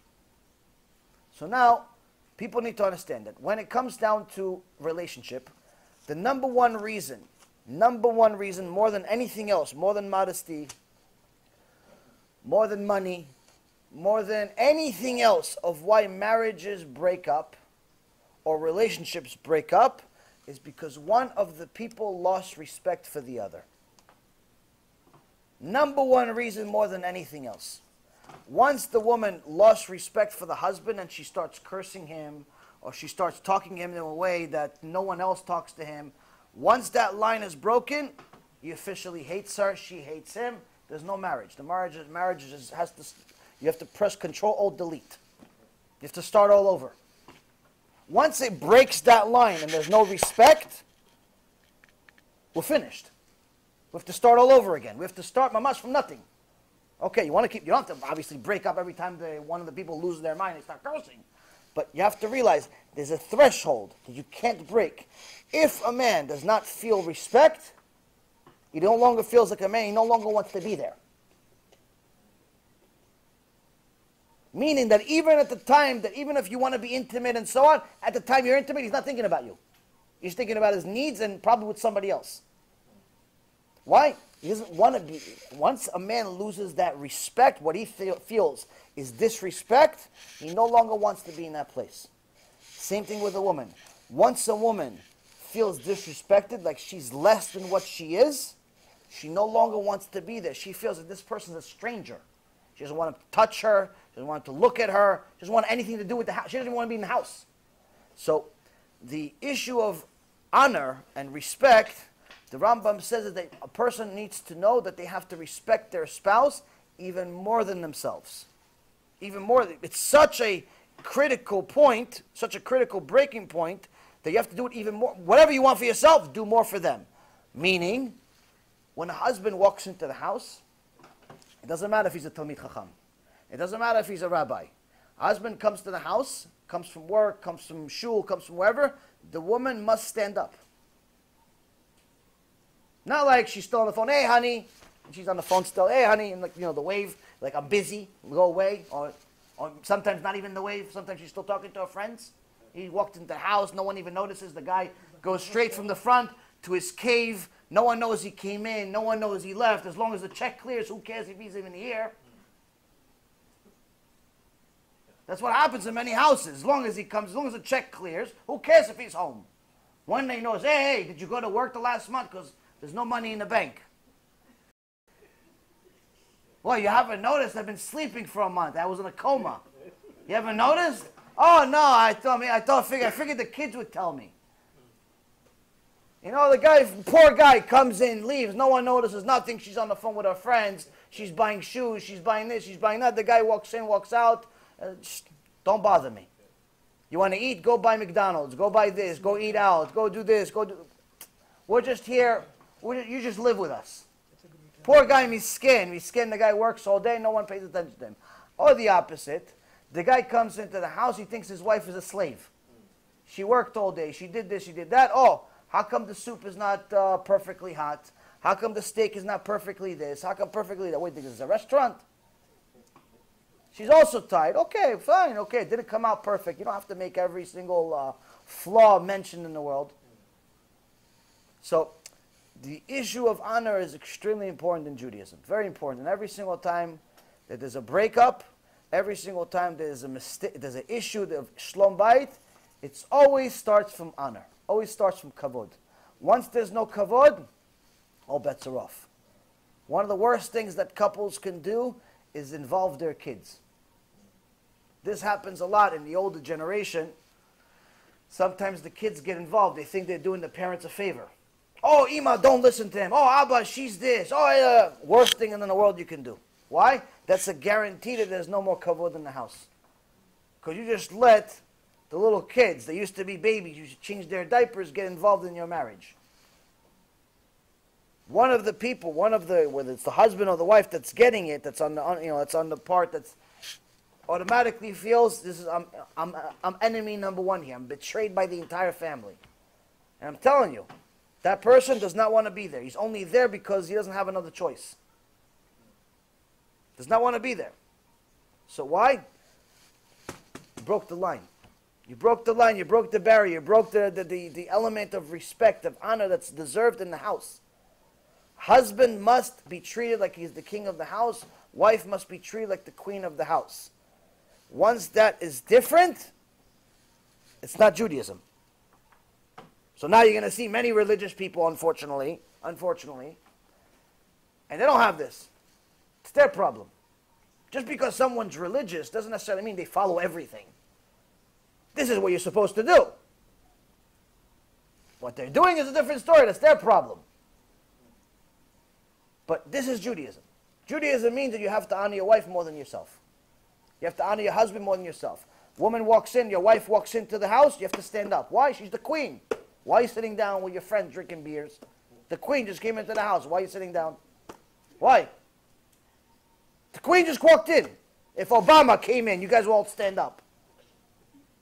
The guy almost ruined the entire country. He looks like a monkey, and you're going to all stand up for him. But your wife, that's a Kodesh Kodashim, comes in, and then, oh, hey, honey. Hey, like you're doing your favor. Hey, honey. Hey, honey. Queen just came in, no, hey, honey, like you're doing her a favor. Same thing with the husbands. Same thing with the husbands. What's his name? The guy who runs the country now, the Trump with the wig. So that guy comes in, everybody stands up. Hey, hey, oh, you have 9 billion, 10 billion. Every week he has another billion, less billion, no billion. Everybody stands up for him. What? Your husband walks in. Oh, you're here again? Like it's a surprise. It's his house. Poor guy, it's his house. This is you have to understand. This is critical. It's funny, but it's true. It's funny, but it's true. Hopefully the humor is going to help you guys remember. Now, is abortion allowed? No. The simple answer is no. The reason why is because once the baby actually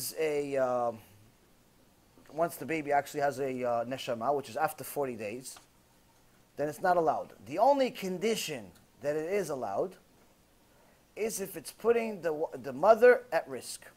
Meaning, if the mother's life is at risk, because chas v'shalom she may die as a result of giving birth, then abortion is not only allowed, it's a must. It's an obligation. It's an obligation. Her life supersedes the baby's life. A living life supersedes something that's not born yet. But on the other hand, if a woman did not plan to have a kid, either as a result of a relationship or a result of chas v'shalom rape or a result of any other reason, it still does not give her right to kill an innocent baby. It's not the baby's fault. It's not the baby's fault that something happened in the world. It's not the baby's fault. Once the baby is living, anyone that has a doubt about this, that the baby is living, could ask me. I could send them some emails and some videos to show you that after 40 days, the baby is 100% like you and me. He has hands, he has eyes, he has ears, he has legs, he has everything. 40 days. Most people think that this Shemer Hachem, this satanic company, Planned Parenthood, wants to give abortions even after 6 months. 6 months. 40 days. 40 days, the Gemara says that the baby already has neshama, and it's been proven scientifically. The baby already is living after 40 days. So, Baruch Hashem, we had the merit to save a few babies. I had a woman one time, Miskena, she was very confused. She calls, crying, this, that, husband is a disaster. All types of gambling and drugs and this and that. The guy's a disaster. Mamash, a walking disaster. And she wanted to get divorced, but she found out she's pregnant. And he says, she's religious though. She keeps mitzvot, but she said, I can't have a baby with this disaster. This guy's a time bomb. So I can't have it. Is there an etel? Is there a leniency to not have a baby with Esav? Is not having Amalek? Maybe I don't know. Is a etel? Is a leniency somewhere? This guy is paro. Something. Who knows what's going to come out from this guy? I said, there's no etel. And no, to say to somebody there's no etel, there's no leniency, it doesn't work. What works? You have to become a psychiatrist for 6 months. You have to become a psychiatrist for 6 months. Now, a second woman, I'll tell you the outcome of both at the same time. A second woman, married but separated. Divorce, hate him, he's a disaster, my parents hate him, this hate him, that hate him, disaster. Why'd you get married then? Why'd you have another kid? Why is this not the first one? Everyone's not the first one. Divorce, kill the baby. No, don't kill nobody. Why are you killing them? Same thing. 6 months, psychiatrist. With this one, I think it was like 8 months psychiatrist. When did they want to do an abortion? When? When did they want? As long as he was in the stomach. As long as the baby is in the stomach, the mothers want to do an abortion. When they want to do an abortion, it's only when the stomach. As soon, the second the baby leaves the body, second he's outside or she's outside, the mother is in love with the baby greater than anything that's ever existed in the world. Why? It's officially alive. Now she felt it was alive, now she knows it's alive.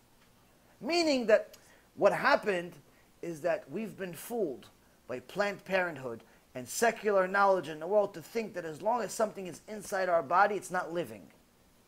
That couldn't be false, bigger, more lie. The fact that you can't see it doesn't mean it doesn't exist.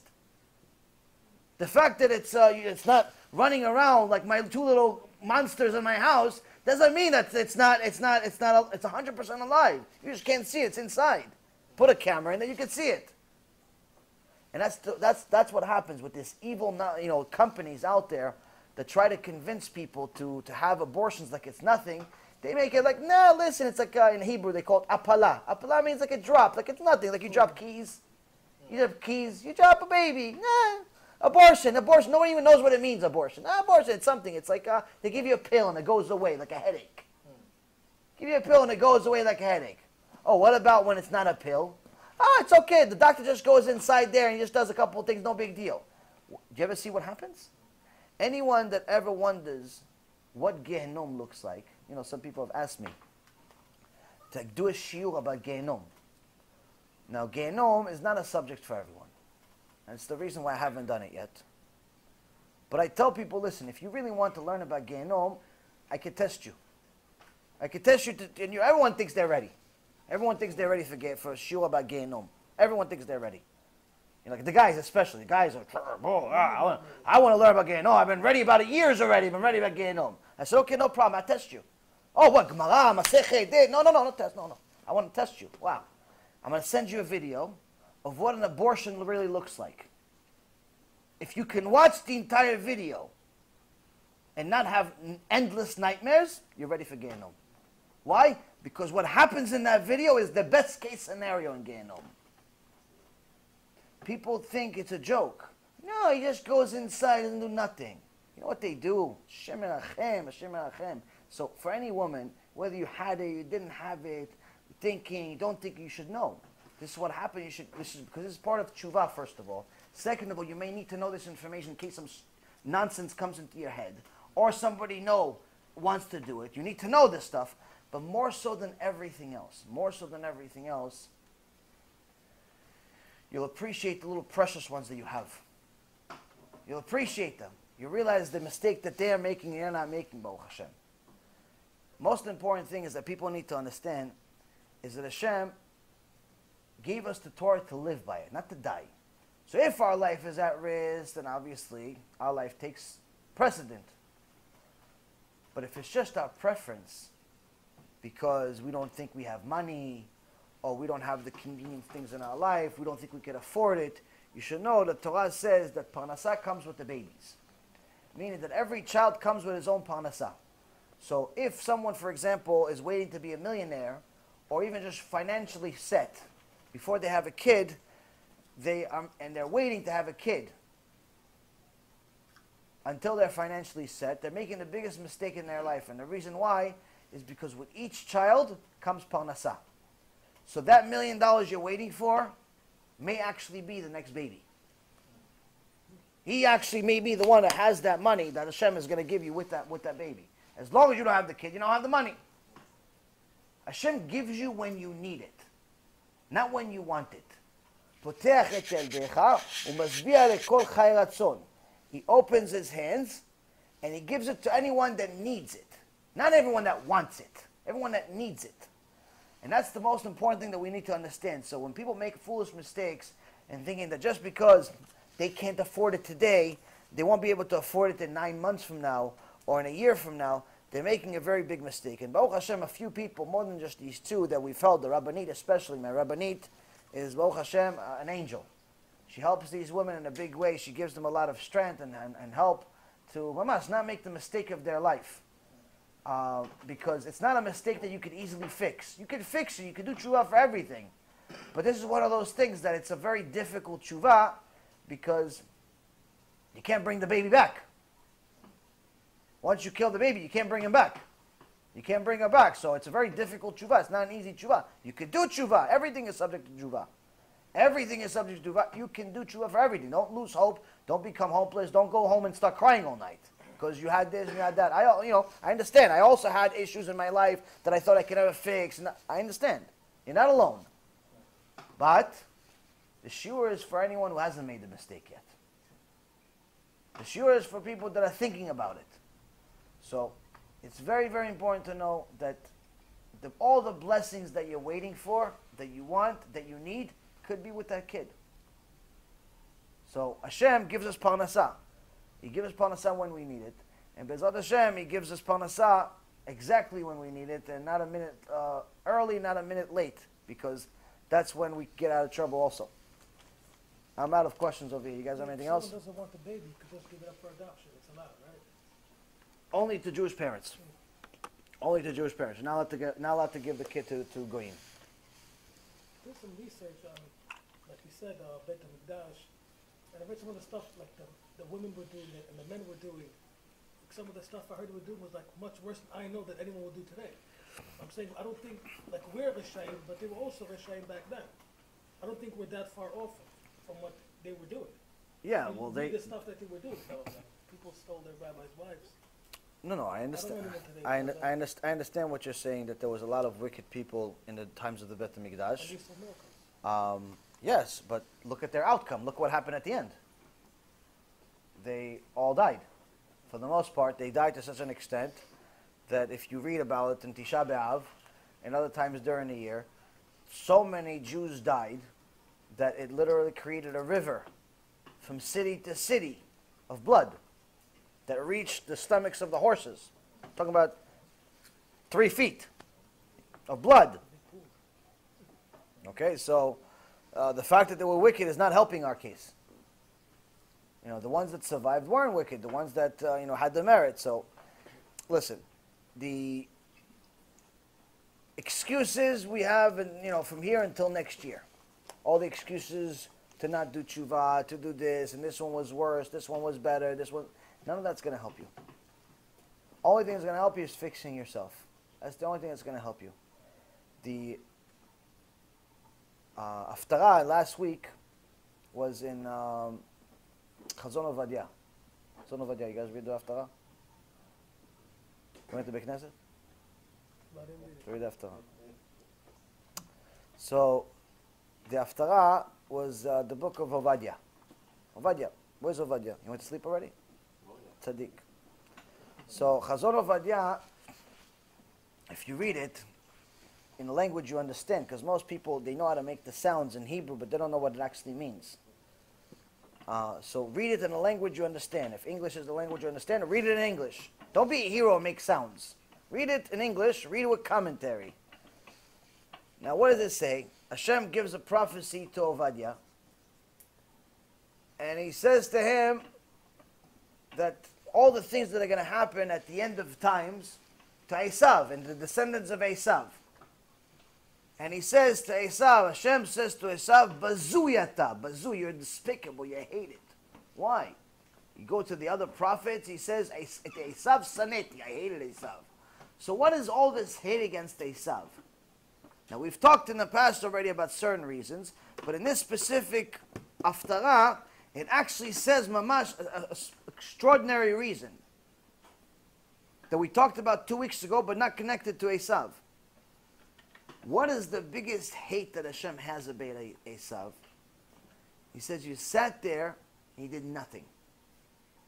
You sat there, you saw Am Yisrael suffering, you did nothing. Even worse, you celebrated when they were down. You celebrated when they were down. That makes you hated. That makes you disgusting in the eyes of Hashem. And he gives this prophecy to Ovadia for us to know of what's going to happen to all these people that don't do nothing, that stand there and instead of helping people, they laugh at them and so on and so forth. This is not just to talk about Esav. This is to talk about all the people that do the same things as Esav. We learned this from the Gemara, Masechet Avodah Zarah. Antoninus comes to Rabbi Yehuda Nasi. It says at the end of times, it says that Esav is going to be demolished. He's going to be destroyed from the world. So what's the point of me doing tshuva, Antoninus was asking this. What's the point if I'm going to get destroyed? He says, no, it says Maaseh Esav will be destroyed. All the people that act like Esav will be destroyed. But those that come out from Esav, that do tshuva, no problem. Where do we learn from? Ovadia himself. Ovadia himself was a convert. Ovadia himself was a convert. So one of the chidushim I had is that it says in the parasha, Atzileni na miyad achi miyad Esav. Save me, Hashem, from the hand of Esav, from the hand of my brother, from the hand of Esav. Yaakov is telling Hashem, save me. But Yaakov is also called Israel. Israel. Save me from the hand of my brother, from the hand of Esav. But another thing that you could look at it as is that let me save my brother, Achi. Let me hand my hand. Save my brother from where? From within Esav. Why? It's Ovadia. My Achi, my brother, is inside Esav. His name is Ovadia. That Ovadia could be many other converts. It's not just Ovadia from a couple thousand years ago. Many other converts. That's why the Zohar Kadosh says one of the reasons why Hashem sent us to the four corners of the world is so that we recruit all of the goyim that want to be part of Chazdei Umot Ha'olam, that want to become converts. And that's why the Rambam says that the mitzvah of loving a convert is more significant than loving a natural-born Jew. More significant than loving a natural-born Jew, to such an extent that you must love a convert as much as you love God.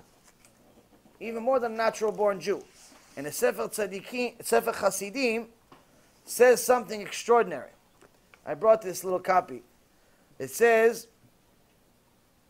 Kol sheyesh bo lev tov, velokeach giyoret, sheyesh la lev tov, וצנועים וגומלי חסדים ונעימים במשא ומתן, מוטב להתחתן בזרעם מלהתחתן מזרע ישראל, שאין בהם אלה המידות. It says, this is ספר חסידים, חלק א', סימן שין עין זין, שין עין ג'. It says, if you have a convert, you have a convert, and they have kids, and the kids, like the parents, they have Yirat Shamayim, they're tzaddikim, they keep mitzvot, and so on, they have good midot. It's better to marry your kids to them than a natural-born Jew that doesn't have these midot. People today claim they love Hashem, but they can't love the convert. There's no way that you can love Hashem if you don't love the convert.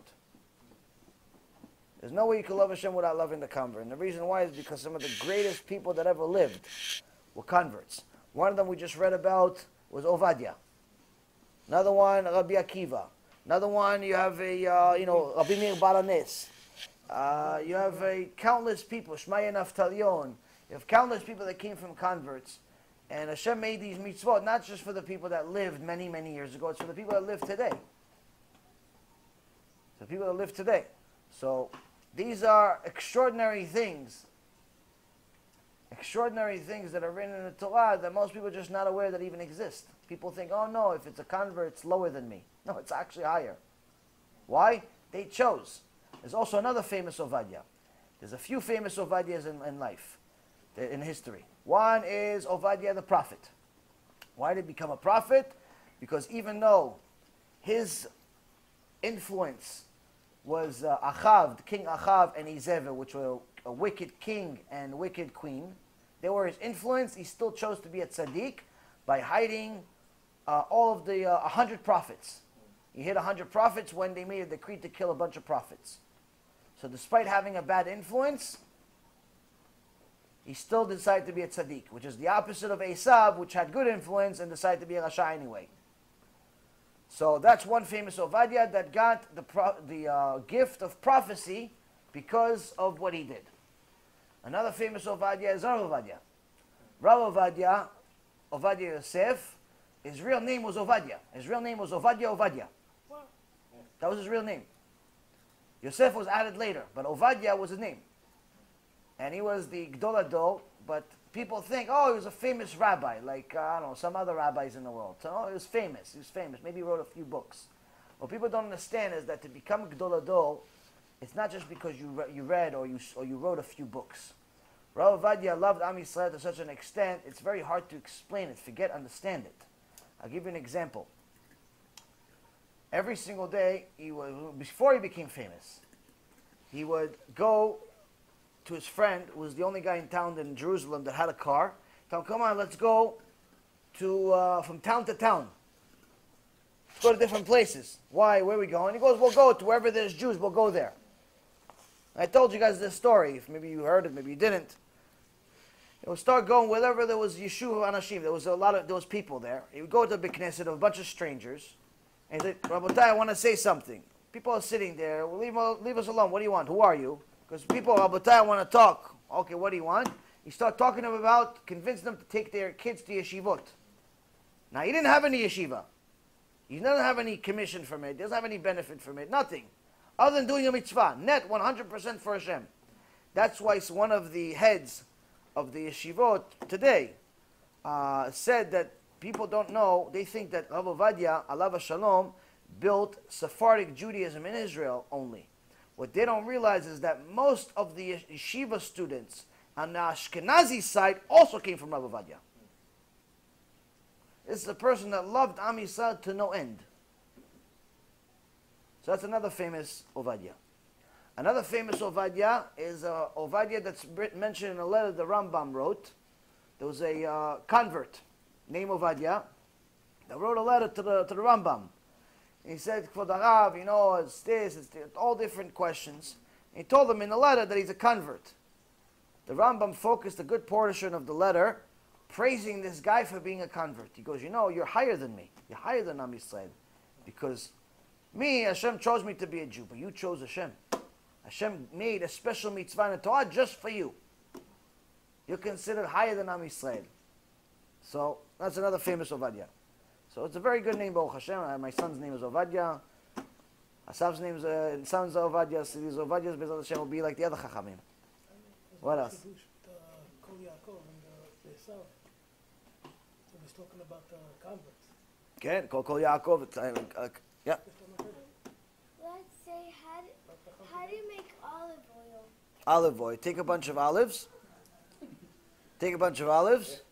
You crush them with a stone usually.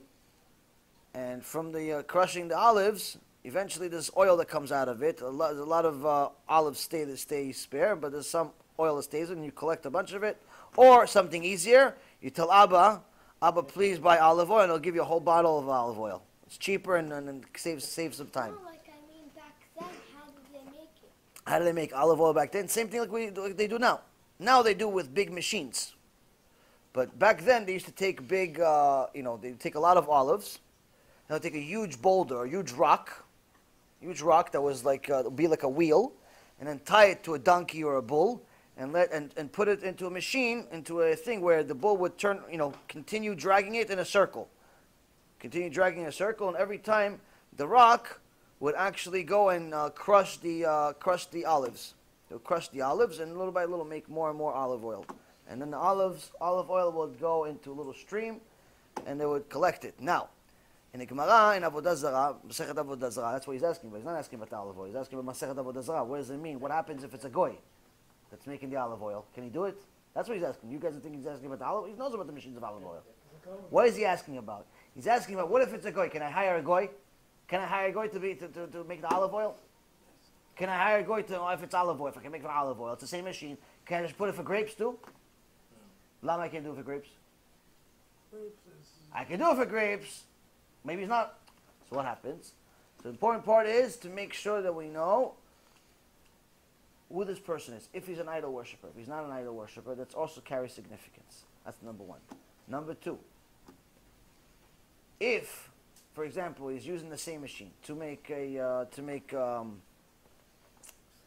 grapes, to make wine.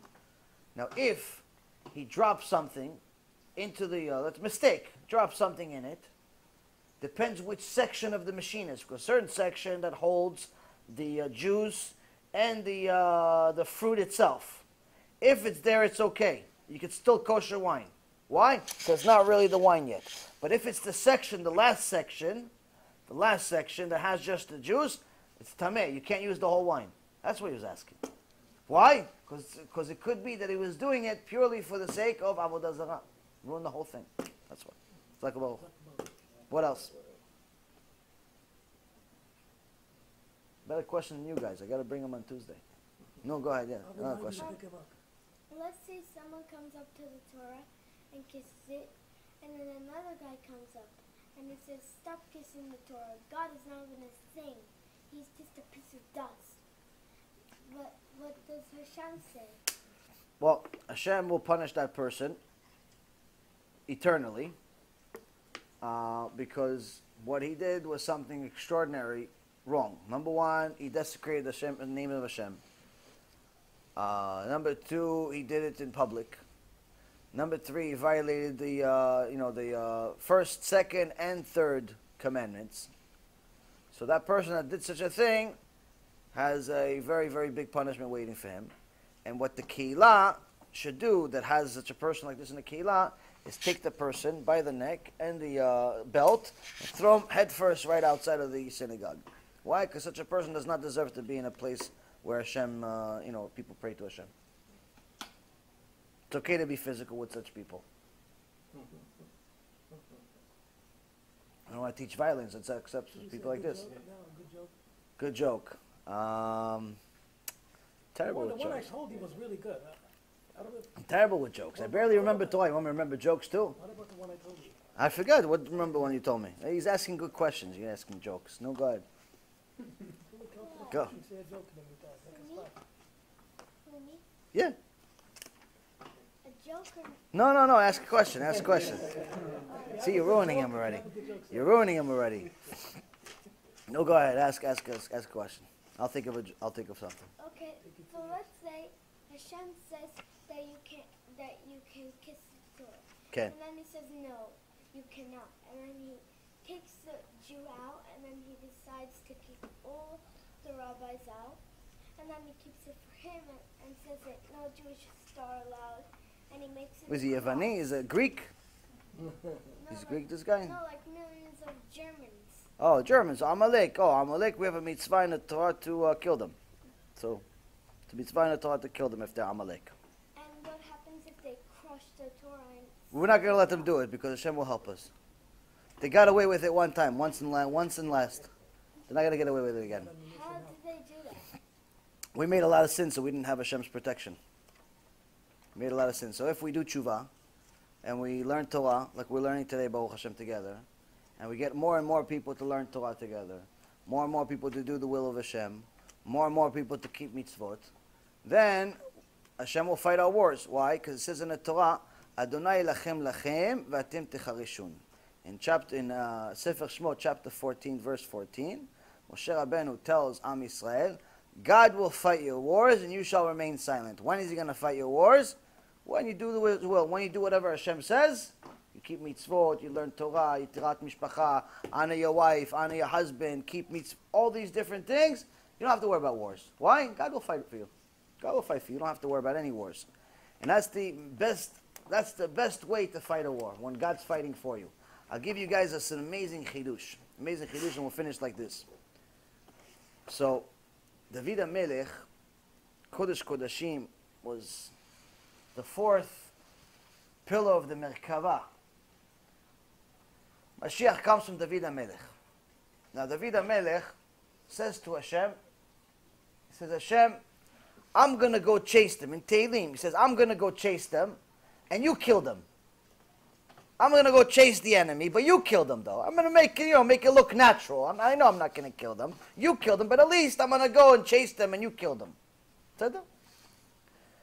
His descendant, Yehoshaphat, was king, says, Hashem, I don't have the energy, the strength to go chase them, chase the enemy. I'm just going to pray. I'm going to pray, and you kill them.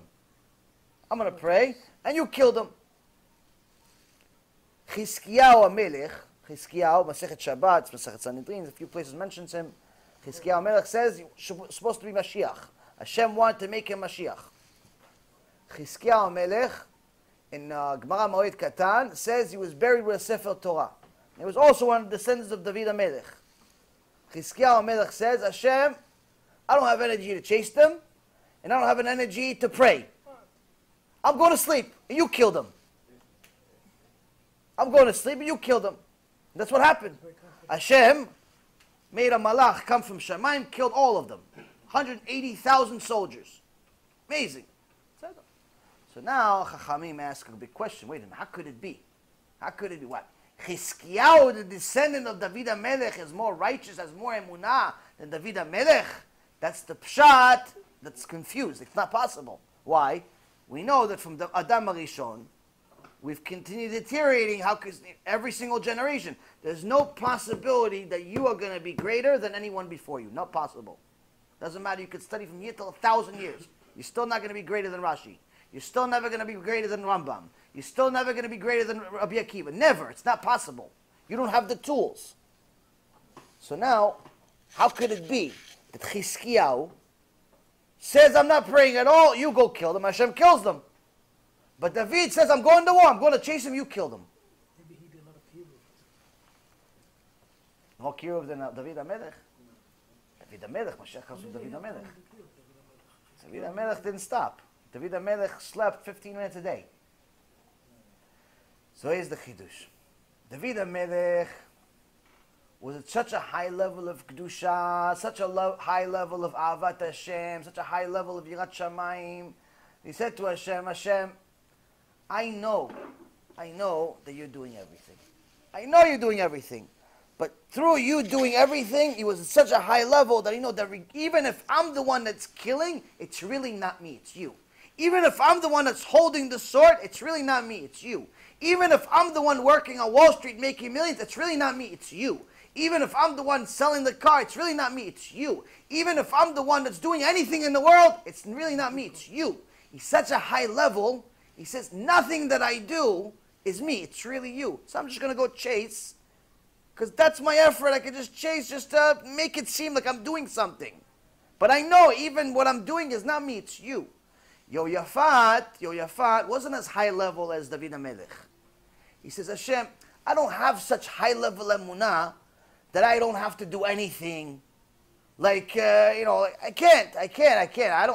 I believe that if I go to war like David HaMelech and I chase, I don't have the merit. They're going to kill me. So I'm scared. So let me just pray at home. Let me pray at home. You kill them. I'm scared. I don't have the zchut like David HaMelech. Let me pray at home. Chizkiyahu says, I don't have the zchut like David HaMelech because if I go, they're going to kill me. I don't have the zchut like Yehoshaphat because if I pray, maybe people are going to think that my prayer actually caused you to kill them. I don't even have that zchut. So I'm just going to sleep, you kill them. I don't even have the zchut of praying. You kill them. I don't have the zchut.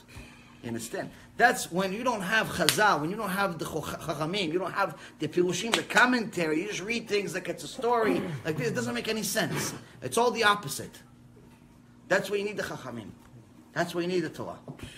Be'ezrat Hashem, this will help us get closer and closer to the truth, understand what loving Hashem is, understand what Shlom Bayit is, understand what chachamim are, understand what Torah is. Be'ezrat Hashem, get closer and closer to Hashem Yitbarach, and Be'ezrat Hashem, when Mashiach comes, we have something to show for it.